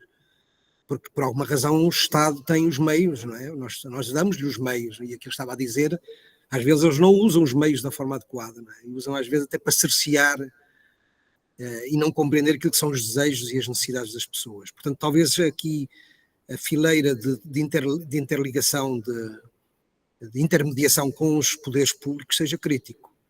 E, portanto, os laboratórios que são muitas vezes muito independentes correm o risco de não sequer se aproximar da esfera do poder, e isto é também uma forma de disputa de poder, ou pelo menos de mudança da forma como o poder é exercido.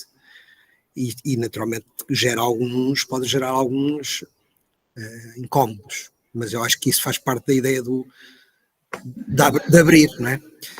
Então, se calhar para a Filipa poder passar agora à segunda parte, julgo que havia mais, não sei se havia mais alguém para falar.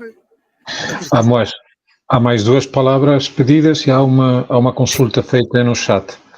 Cláudia, queres dizer alguma coisa também para... Olá, boa tarde a todos. É muito interessante estarmos neste tópico, porque eu sou da área de design, thinking, e é sempre interessante porque eu sempre, se calhar, fiz laboratórios de uma maneira informal e sempre andei nesta consulta pública, seja através de projetos que acontecem de forma voluntária, ou olhando para as cidades, olhando para aquilo que faz falta. E a minha pergunta vem muito face a isto, estes projetos que muitas vezes são informais, que não são tão estruturados, mesmo havendo às vezes, se calhar, sessões em que há laboratórios em que estamos a trabalhar e estamos focados em determinadas temáticas, que é como é que nós, com poucos recursos ou menos recursos, conseguimos ter impacto. O que eu sinto muitas das vezes temos muitas horas de trabalho, não é? Temos ali um foco muito grande a estudar os problemas, a perceber quem são as pessoas envolvidas nos problemas e nas soluções, e até conseguimos ter algumas soluções a sair, não é? A olhar, mas realmente depois os laboratórios não saem dos laboratórios, não é? Ficam ali fechados. E este trabalho, que muitas vezes é muito inglório, não sei se é também, se calhar, o nosso mindset português com medo de arriscar e tornar os projetos maiores, seja por falta de financiamento, seja por falta de tempo, seja a aversão ao risco, não é? Que podemos considerar criar um projeto deste género ou termos soluções para determinados problemas. Então, a minha pergunta era direcionada a isso. Obrigada. Obrigado, Cláudia. Filipa, ou Adolfo querem comentar?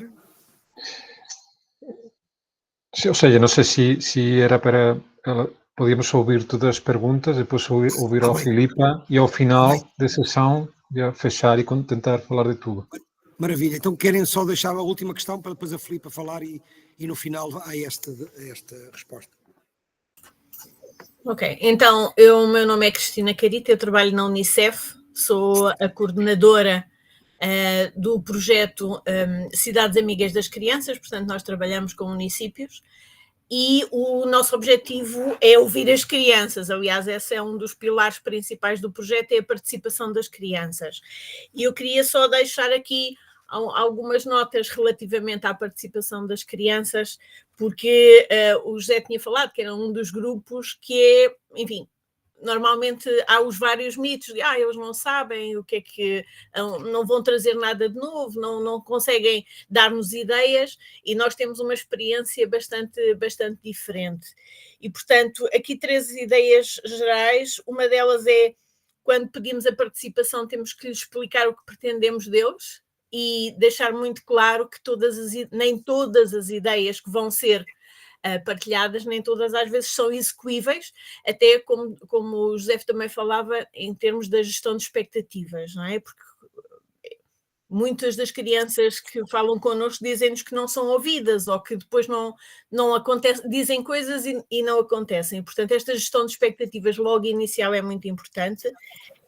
Depois, em termos de exposição e salvaguarda da criança, também quando estamos a pedir a sua opinião, ter esse cuidado de podermos protegê-los, não é? E porque vão estar a expor-se perante outras crianças também das mesmas idades ou de idades diferentes e perante adultos, e portanto ter esse cuidado da inclusão.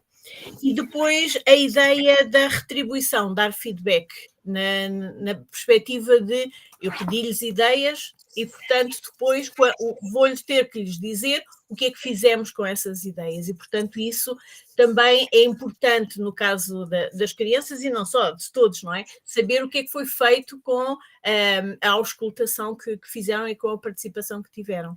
E pronto, era só mais uma chega relativamente a esse exemplo específico da participação das crianças.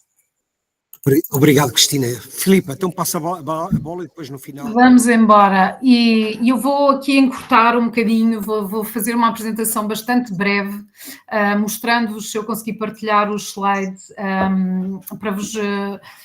para partilhar uma sequência de um laboratório muito concreta, para ver se vos desperta, e temos um tempinho no final para tirar mais dúvidas e comentários, está bem? Só dizer que eu estou aqui em representação da Rede de Bibliotecas de Lisboa, eu trabalho na Biblioteca de Belém, que pertence à Rede de Bibliotecas de Lisboa, e abraçar esta metodologia dos laboratórios cidadãos numa biblioteca é um bocadinho integrar uma estrutura muito flexível e até provocadora numa instituição que pode ser mais ou menos burocrática, não é? Ou seja, todos aquelas de vocês que vierem ou estiverem integradas numa instituição podem ter que, ou podem ver questionado, balançado um bocadinho, por exemplo, os seus processos burocráticos, o seu grau de burocracia, que é um dos aspectos que os laboratórios cidadãos também vão tocar mais, provocar mais. Como nós conseguimos convocar participação e colaboração, diminuindo o grau de burocracia, por exemplo. E isto, para quem vem de instituições mais ou menos burocráticas, pode criar aqui um pânico inicial, mas para vos dizer que tudo é possível e que um dos maiores impactos que nós também sentimos foi ao nível da própria equipa, das competências das equipas. Quando nós nos aventuramos nestas metodologias e em concreto nesta dos laboratórios cidadãos, é um bocado como pedir, mesmo à própria equipa, quando nunca se fez, na primeira vez que se dá esse passo, e as pessoas que aqui estão, que já fizeram e que já participaram em laboratórios devem saber isso muito bem, que é entrar um bocadinho num barco que nós não sabemos onde é que vai atracar, não é? Não sabemos quem vai estar lá dentro, não sabemos qual vai ser o bom porto, não é? E confiamos que vai ser um bom porto, mas vão ter ali passagens em que o barco vai balançar um bocadinho. Então, esse pedido de flexibilidade à equipa, de assumir ou de ganhar competências ao nível de escutar o outro, conseguir gerir conflitos que vão acontecer, diminuir a burocracia, diminuir o controle dos processos, garantir que todo o processo em conjunto, como um grande todo, é o grande foco do laboratório. E aqui respondendo um bocadinho ao que acho que era a Cláudia que dizia como é que se retira o laboratório do laboratório.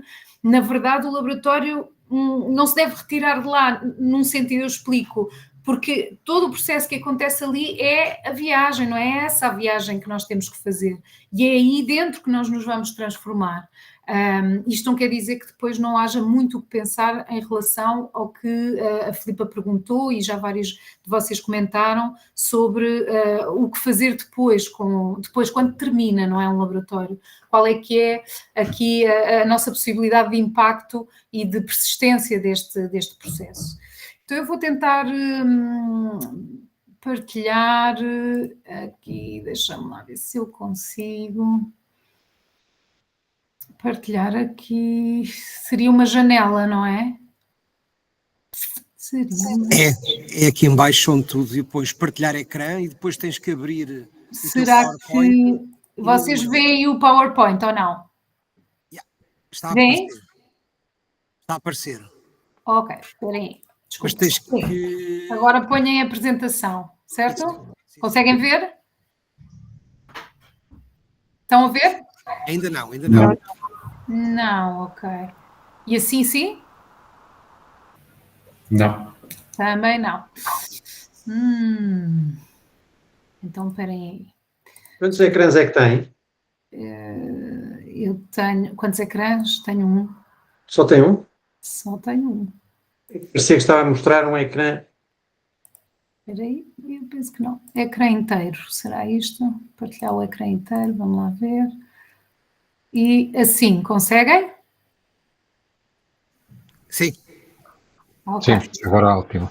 Ok, pronto. O Laboratório de Cidadão que nós organizamos começou, não é? Esta viagem começou num curso que eu já vos referi, foi um curso bilingue também, em espanhol e em português, em que nós, pronto, entramos dentro desta metodologia que eu muito recomendo realmente estas formações para quem está a começar, porque nos deixa entrar precisamente até nos vários perfis e nas várias fases de um processo de um laboratório. O nosso pedido não era totalmente livre, era um pedido já com um foco, porque nós estava em construção uma nova biblioteca da rede de bibliotecas, e eu penso que hoje está aqui connosco também a coordenadora dessa biblioteca, que já abriu, que é a Vanessa Albino, e a coordenadora da Biblioteca do Jardim da Estrela, que é um lugar que também é um teatro em cada bairro, é um espaço muito bonito e muito vibrante, que está dentro do Jardim da Estrela, mas nesta altura ele estava ainda em construção, e nós fizemos ali uma série de processos participativos, a perguntar às pessoas o que é que gostariam que aquela biblioteca fosse, e uma das coisas que as pessoas mais responderam é que a biblioteca deveria convocar o jardim no seu interior e deveria também aparecer no jardim. Não devia, as fronteiras entre jardim e biblioteca deviam de ser o mais difusas possíveis. E então nós lançámos então a convocatória a projetos já com este parâmetro, não é? Nós pedimos às pessoas, chamámos a este laboratório Peças de Jardim, e dissemos às pessoas que estávamos à procura de propostas para a criação de peças ou de estruturas sustentáveis para a Biblioteca Jardim da Estrela que iria abrir. E como nós sabíamos que o espaço onde nós íamos realizar o laboratório era uma carpintaria, portanto já demos um bocadinho também essa pista de que poderiam ser protótipos que usassem materiais que estivessem disponíveis numa carpintaria. Na verdade foi uma parceria com a Oficina Monstros, que está aqui no bairro da Ajuda, que é uma oficina onde se faz recuperação de móveis. Depois recebemos 17 projetos, reunimos um júri que decidiu quais dos projetos poderiam realizar. E, na verdade, escolhemos apenas 2, porque eram aqueles que nós conseguíamos garantir que se conseguiam realizar, e um deles chamava-se Mandala Viva, era a criação de uma mandala com estruturas orgânicas vivas, e o outro chamava-se Estações Literárias, e são 2 peças, uma para ser colocada no jardim e outra dentro da biblioteca, uma convocando à sustentabilidade, às plantas, à biodiversidade dentro da biblioteca, e outra convocando o livro, a leitura, a poesia fora, no jardim. Lançámos a convocatória de colaboradores, estivemos na rua, fizemos, nesta convocatória nós fizemos aliás, para ambas, fizemos sessões de esclarecimento na Universidade, na FECUL, na Faculdade de Ciências, fizemos muita rua, fizemos redes sociais, obviamente, e pronto, e sentimos que o boca a boca também funcionou muito, não é? Fizemos muito o próprio jardim, para explicar às pessoas o que isto era e convidá-las a participar. Este era o aspecto da biblioteca nessa altura, estava ainda em construção, portanto, infelizmente não conseguimos realizar o laboratório dentro da biblioteca, mas fizemos visitas à biblioteca enquanto durou o laboratório. Esta é uma fotografia de uma das primeiras sessões em que as duas pessoas promotoras dos dois projetos estavam a explicar ao grupo de participantes que neste dia, eu ia dizer, neste dia não estavam muitos, na verdade o grupo era grande, mas cada dia iam pessoas diferentes do grupo, porque nem todas as pessoas conseguiram ir nos 15 dias seguidos. Porque foram 15 dias de trabalho. E isso fazia com que se aplicasse aqui uma exigência de flexibilidade muito grande, em que se calhar uma pessoa começava uma peça e no dia a seguir outra pessoa iria terminar essa peça ou lixar essa peça. E, portanto, o trabalho era muito em harmónio quase. E portanto, exigia uma comunicação que funcionasse, não é? Muito funcional, uma confiança de umas pessoas para as outras muito grande e, desde logo, uma não apropriação, não é? Isso foi uma batalha que foi muito bonita e muito boa e correu muito bem, que era de sentirmos realmente que o projeto era de todos, de todas as pessoas e não só da pessoa promotora ou só de uma ou outra pessoa participante. Mais uma vez a outra pessoa promotora do outro projeto a explicar a sua ideação, a sua ideia inicial, aqui a desordem e o dia-a-dia deste laboratório, com vários materiais que de repente nos indicava, o próprio material nos indicava aqui uma solução diferente, porque isto depois tem muito de criatividade, de experimentação, de liberdade. Aqui é um vídeo, mas pronto, como temos pouco tempo já não vou passar, em que estão duas pessoas a criar as pequenas caixinhas que iam para construir, configurar a grande mandala que se iria colocar no jardim. Este é para terem uma ideia das escalas, isto foi uma tentativa de fazer escalas para tentarmos saber quem é que iria estar presente no dia A, no dia B, no dia C, e percebemos o que é que podíamos realmente fazer com as pessoas.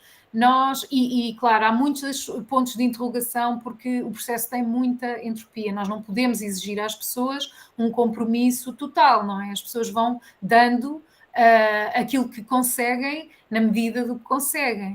O que é que nós oferecemos? Oferecemos transporte, oferecemos lanche. Depois do lanche, por exemplo, que a Câmara Municipal oferecia, sobravam bananas e de repente uma pessoa um dia trouxe um bolo de banana e passou a ser uma tradição quase que cada dia alguém trazia um bolinho ou qualquer coisa com os restos do lanche do dia anterior. Criou-se uma playlist colaborativa que nós ouvíamos enquanto trabalhávamos no laboratório. Depois também se começou a criar, como nós estávamos sempre a documentar, que é outro passo do processo, é a documentação, é mesmo muito importante, até para fazer aquilo que o José Carlos falava sobre partilhar e comunicar tudo. Portanto, a documentação é algo muito, muito importante e uma das ferramentas que nós usamos era o diário de bordo, para além das fotografias. Eu já vos vou ler um ou outro excerto dos diários de bordo, porque são muito bonitos. E depois, de repente, criámos aqui também outra tradição, que era a foto de grupo, a foto do dia. E como estávamos todos rodeados de ferramentas, as fotos e de máscaras, não é? Que na altura era por causa da pandemia, as fotos começaram a ter um tom um bocadinho bastante cómico e um bocadinho gótico, um bocadinho de terror, às vezes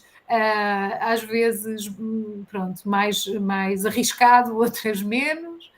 mas sempre com muita alegria e sempre com pessoas diferentes que se foram conhecendo e se foram divertindo juntas enquanto criavam. Aqui é uma fotografia de um protótipo e da sua concretização. Esta é a estação literária que está dentro da biblioteca. Era o fundo de um móvel que foi lixado, entretanto aprendemos imensa coisa sobre madeira. E esta é a outra estação que está fora no jardim e que dentro das gavetas abriam-se tabuleiros, que podiam ser de damas, de xadrez. Pronto. Aqui a mandala viva, que tinha hotéis de insetos, tinha algumas plantas. Fizemos uma festa no final, que é absolutamente indispensável em todos os laboratórios, não se pode terminar um laboratório sem ser em festa. E dar-vos aqui só uma indicação muito rápida sobre o facto de termos usado o Civímetro, que é uma ferramenta que vos recomendo muito conhecer. E vou aqui parar a partilha. Pronto, só para nos vermos. O Civímetro, ele tem, é uma ferramenta e é também um guia, é um marco metodológico. Vale mesmo a pena conhecer, porque ele dá-nos aqui um contexto em que nos permite medir, tem aqui indicadores de processo, indicadores de mudança, indicadores de impacto, tenta mesmo que a própria metodologia nos oriente e nos guie para não nos esquecermos das coisas mais importantes dentro de um laboratório. E eu destacaria, como não temos tempo, uma delas, que é o marco de aprendizagem. É um conceito que nos foi dado dentro do Civímetro, desta metodologia, em que, o que é que dizia? Quais é que são os marcos de aprendizagem do nosso laboratório que se vão traduzir num bom impacto? São todos aqueles momentos em que nós pensávamos que o nosso processo ia nesta direção e, de repente, esta direção colide com uma dificuldade, um conflito, um impedimento, o que quer que seja. Chama-se Civímetro e pode ser civímetro.es e tem também em inglês. E, ao colidir com este obstáculo, nós somos obrigados a mudar de rumo. Isto que seria considerado, se calhar, um penso rápido ou um erro, e nós estamos fartos de dizer e de assumir, eu tenho a certeza que vocês também, que os erros são grandes marcos de aprendizagem e, efetivamente, o Civímetro contempla isso como um ponto de força. Essa mudança de direção, essa solução que nós damos em conjunto, colaborativamente, para não bloquear nesse conflito, é valorizado positivamente, e foi uma das coisas que nos pareceu mais interessantes desta ferramenta. Dizer-vos também que as pessoas valorizaram, através desta avaliação, nós percebemos, por exemplo, que as pessoas diziam, 100% dos participantes disseram que era muito provável voltar a participar num laboratório de cidadão, que nos deixa, obviamente, muito felizes, muito orgulhosos, muito satisfeitas. 100% também diziam que eram bem acolhidas e apoiadas, 100% que participavam com pessoas que não conheciam. E isto também é muito importante porque, apesar de haver uma ou outro participante que se conhecesse entre si, mesmo essas pessoas que se conheciam entre si, todas elas acabaram por participar com pessoas, por se encontrar, por participar com pessoas que não conheciam de tudo. E aqui há um bocadinho aquele aspecto rebenta a bolha. De facto, os laboratórios permitem que nós, se fizermos uma boa convocatória, que nós convoquemos, não é? E podemos garantir que temos pessoas com um espelho de diversidade das nossas comunidades dentro dos laboratórios e permitimos que as pessoas se conheçam, se exponham uns aos outros, não é? E isso é logo também um aspecto que vamos certamente valorizar muito bem, muito positivamente. Entretanto, por exemplo, só 65% das pessoas é que se manifestou satisfeita com o protótipo. Porquê é que eu digo isto? Porque me parece muito relevante que, apesar de só 65% das pessoas estarem realmente satisfeitas com o protótipo, 100% diria que voltaria a participar. E para nós isto é tudo, não é? Nós não vamos valorizar aqueles 65% tanto quanto os 100% que nos dizem nós voltaríamos a estar aqui, a expor-nos a estar com outras pessoas, a expor-nos a não liderar os processos necessariamente, a ouvir o rumo que as outras pessoas dão. E vou ter que parar aqui, queria-vos só dizer que os diários de bordo são realmente... Vou-vos só ler uma frase. A Vanessa Albino escrevia lindos diários de bordo que todos os dias esta equipa de coordenação, mediação e documentação ia escrevendo, com também as suas opiniões e as opiniões das outras pessoas. E a Vanessa, num dos dias, escreve assim: o dia em que aprendemos a usar o maçarico. Começámos o dia de hoje a receber o Sr. Januário, serralheiro reformado, que veio transmitir alguns ensinamentos sobre madeiras. Veio acompanhado do filho e falou sobre a sua profissão e sobre como o trabalho se processava antigamente. E pronto, e depois ela fala todos os dias sobre como o grupo se expõe. Este dia houve um aborrecimento por isto, houve alguém que se zangou por aquilo, mas depois conseguimos resolver desta forma ou resolvemos da outra. Tudo isto é matéria muito importante para nós refletirmos, para divulgarmos, para partilharmos no próprio grupo. Vou parar porque estamos com pouco tempo. Chutem todas as dúvidas e comentários.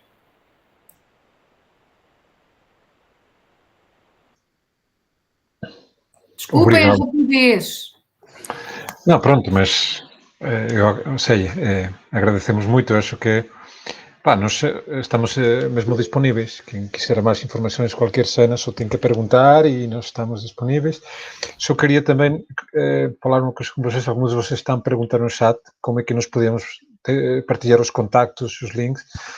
Nós, aqui, o grupo das pessoas que vamos, ou seja, desde o curso, nós queríamos propor a criação de alguma ferramenta. A gente ainda não sabe se é um WhatsApp, se é um e-mail ou como é que vamos fazer, mas pronto, a ideia era falar disso na próxima reunião, na próxima sessão.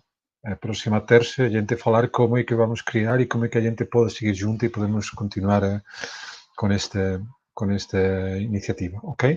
Então, não sei se vocês têm alguma pergunta ou se podemos começar também a responder aquelas cenas que ficaram ainda atrás, nas anteriores questões. Eu vou aproveitar, eu queria, em relação àquela que estavam a falar da gestão das expectativas, e desde o ponto de vista dos mediadores, facilitadores que nós somos.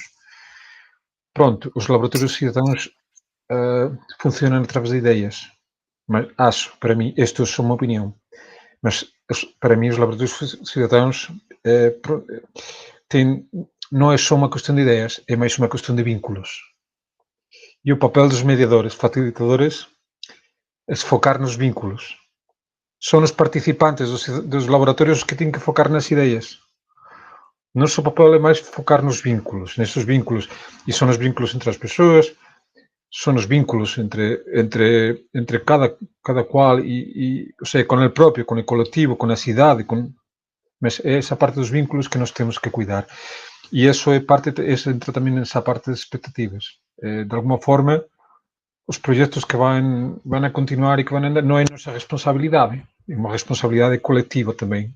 Quais são os projetos que vão continuar? E quando estou a falar coletiva, é também, pronto, da municipalidade, de quem tenha... Se vamos criar um projeto que traz mais valias para a cidade, de alguma forma temos que ver como é que involucramos a cidade nela, não é? É uma conversa aberta, mas eu queria trazer esta ideia de que os laboratórios cidadãos é uma questão de ideias e de vínculos, e que os facilitadores temos que focar muito naquela ideia dos vínculos, ok? Pronto, não sei se há José Carlos ou Filipa queriam, ou Carolina, que estás aí, ok? Agora já estou aqui. Eu queria só reforçar também uma coisa em relação aos projetos, porque existem muitos tipos de laboratórios, não é?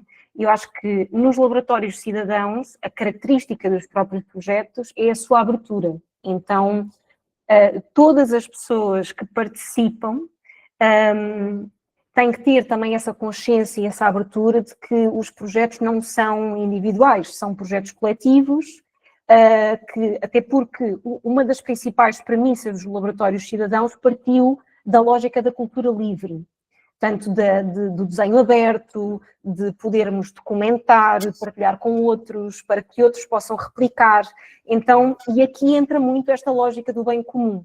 Portanto, os laboratórios estão muito conectados a esta lógica do bem comum, precisamente porque estamos a criar projetos para a sociedade, para o bairro, para a cidade, e não individuais, com uma lógica de startup, ou os Fab Labs, por exemplo, ou os Makerspaces, enfim, que têm outros caráteres. E eu acho que isso é muito importante de deixar claro, porque muitas pessoas ficam um pouco confusas também e às vezes a expectativa também de entrar num laboratório e criar um projeto que é individual, não é? E que depois, quando entram outros colaboradores e outras pessoas, também é preciso desconstruir um bocadinho isso, não é? Que os projetos depois acabam por ser depois do mundo, não é? Só acrescentar este ponto.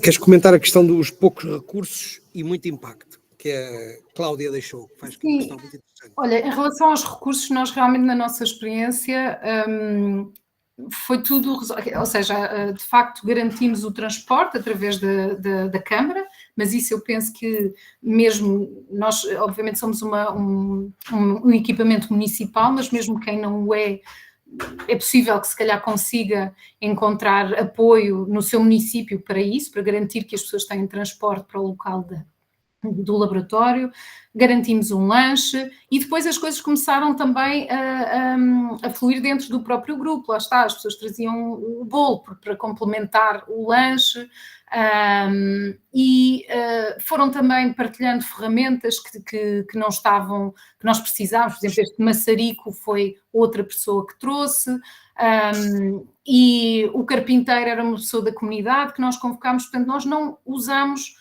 dinheiro, digamos, não precisamos de um orçamento para realizar realmente aqueles protótipos, mas tudo vai depender das propostas, não é, que nos chegarem e do objetivo que o próprio grupo quiser atingir. Neste caso, nós sabíamos que partíamos dessa premissa e isso não nos impediu de conseguir concretizar. Então, só uma nota final, o meu comentário final. Eu acho que esta ideia do impacto é muito interessante, porque significa que nós também devemos procurar que os laboratórios se materializem a alguma coisa que tenha uma dimensão visível e reconhecível. Muito esta ideia do que às vezes o espaço público, e a Lívia há bocadinho falou sobre isso, o espaço público é um espaço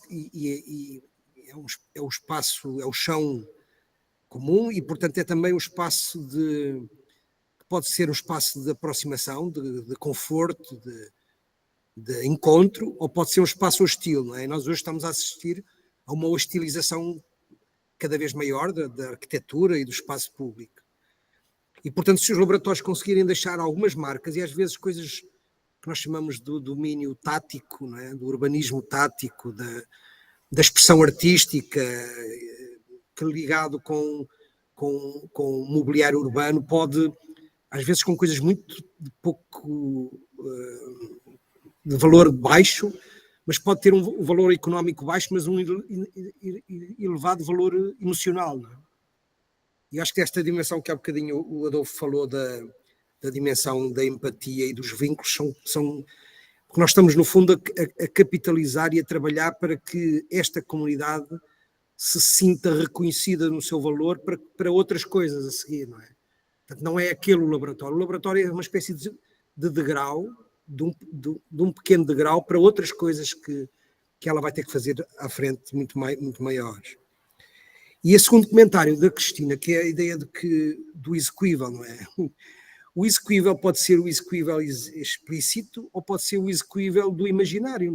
Nós podemos fazer de conta ou podemos tentar fazer aproximações àquilo que não temos dinheiro, mas podemos simular, não é? E a simulação convoca-nos para a imaginação. E as crianças têm essa arte de nos fazer, às vezes, pensar coisas que um bocadinho fora do que estamos habituados. E em Valongo e em Torres Vedras há 2 executivos que reconheceram o valor das crianças para os aconselhar. Não é para fazer pinturas e desenhos, é para os aconselhar, para deixar recomendações. E, portanto, num sentido muito mais maduro do que estamos habituados. E, portanto, acho que estas eram as 2 notas. Muito obrigado, foi um prazer estar aqui. Adolfo, não sei se há mais alguma questão, se a Filipe e a Carolina querem também deixar mais notas. Tem aqui um comentário da Geise, direcionado muito à lógica da participação das universidades públicas. Portanto, As universidades públicas, diz aqui ela, tenho aqui uma dúvida, talvez esse tema seja aprofundado no próximo encontro, mas gostaria de antecipar esta questão. As universidades públicas no Brasil têm implementado de forma bastante ativa as políticas e práticas de extensão universitária, promovendo uma maior interação entre universidade e sociedade. No entanto, percebo algumas dificuldades, especialmente na etapa de produção de projetos. Quem seria o responsável pela execução? Se seriam os estudantes, se seriam os cidadãos envolvidos nesta etapa colaborativa. Além disso, como se viabilizam os recursos financeiros e materiais necessários para essa fase prática? Portanto, tem aqui duas questões, um relacionado com quem é responsável pela execução e outro também já se falou aqui em relação ao financiamento, né, aos recursos. Não sei se queres comentar, José. Adolfo, queres acrescentar tu? Não, sobre os financiamentos e a gestão das expectativas também. Pronto, se nós temos vontade de começar com um laboratório, mas não podemos garantir muito a parte disto do financiamento, a recomendação é começar com cenas pequeninas. Ou seja, o que estava a falar antes a Filipa, como é que nós podemos intervenir um jardim. Pronto. E sempre é bom começar com expectativas baixas e criar situações de sucesso para o grupo sentir-se forte, sentir-se coeso e depois daí avançar. E também aquelas experiências pequeninas podem servir para nos atrair aqueles que têm que nos financiar, não é? Mostrar o que estamos a fazer e a partir daí conseguir. Pronto, se nós começamos como um laboratório de mudança do clima e começam a aparecer ideias destas gigantescas, depois vai ser difícil de gerir isso. Então, pensem cada um desde a sua realidade, não é a mesma cena quem está a pensar isto desde dentro de uma câmara que quem está a pensar isto desde uma associação de um bairro, sim? Então, cada um, a partir daí, só isso. Filipa, algum comentário final? Olha, sim, dizer-te só que aqui, em relação ao que tu estavas a dizer da forma como, e também do Adolfo, do aspecto relacional, que para quem ainda não organizou, o conflito vai existir, é inevitável, isso vai acontecer. Mas não tenham medo, acho que é um bocadinho o que o Adolfo falava sobre as competências da mediação, estão lá para amparar isso e ligando ao que tu estavas a dizer, José Carlos, é quase um treino, ou seja, esta polarização, esta discórdia que nós vemos na sociedade vai acontecer também no nosso laboratório e é bom que assim seja para que nós, lá está, arrebentemos as bolhas, sejamos capazes de chegar a consensos e treinar aqui formas de interação e de decisão que sejam um bocadinho diferentes daquelas que se calhar não nos estão a levar a melhor porto, não é? Por isso, lancem-se, experimentem. Ótimo, então o próximo encontro, Adolfo, quando é que é a próxima sessão? A formação é de 2 a 8, é isso?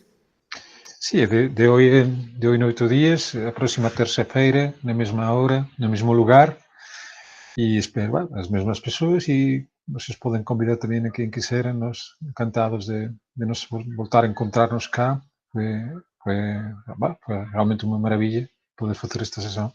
Obrigado, Filipe, obrigado, José Carlos, e obrigado a todos nós. Da nossa parte. Há só pessoas que estão a perguntar se amanhã há sessão.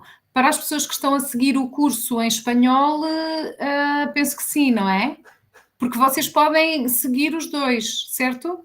Sim, porque são conteúdos, no fundo, diferentes, não é? Acho que alguém estava aqui a perguntar se eram os mesmos conteúdos. Não são os mesmos conteúdos. Portanto, tem conteúdos muito ricos também, quem não tiver dificuldade em acompanhar o espanhol, porque são outros projetos, portanto... E se alguém tem dificuldades com qualquer cena de um projeto em espanhol, qualquer cena, perguntem, nós estamos aqui para ajudar também nisso e para juntar-nos. No fundo, temos que criar esta rede ibérica e isto é o que estava a dizer, Filipe, ao início vamos ter conflitos, pronto, vamos resolver juntos, estamos juntos e avançamos. Um abraço grande. Sim. Ok. Adeus. Adeus, boa tarde. Adeus. Tchau, tchau a todos. Muchas gracias, hasta luego.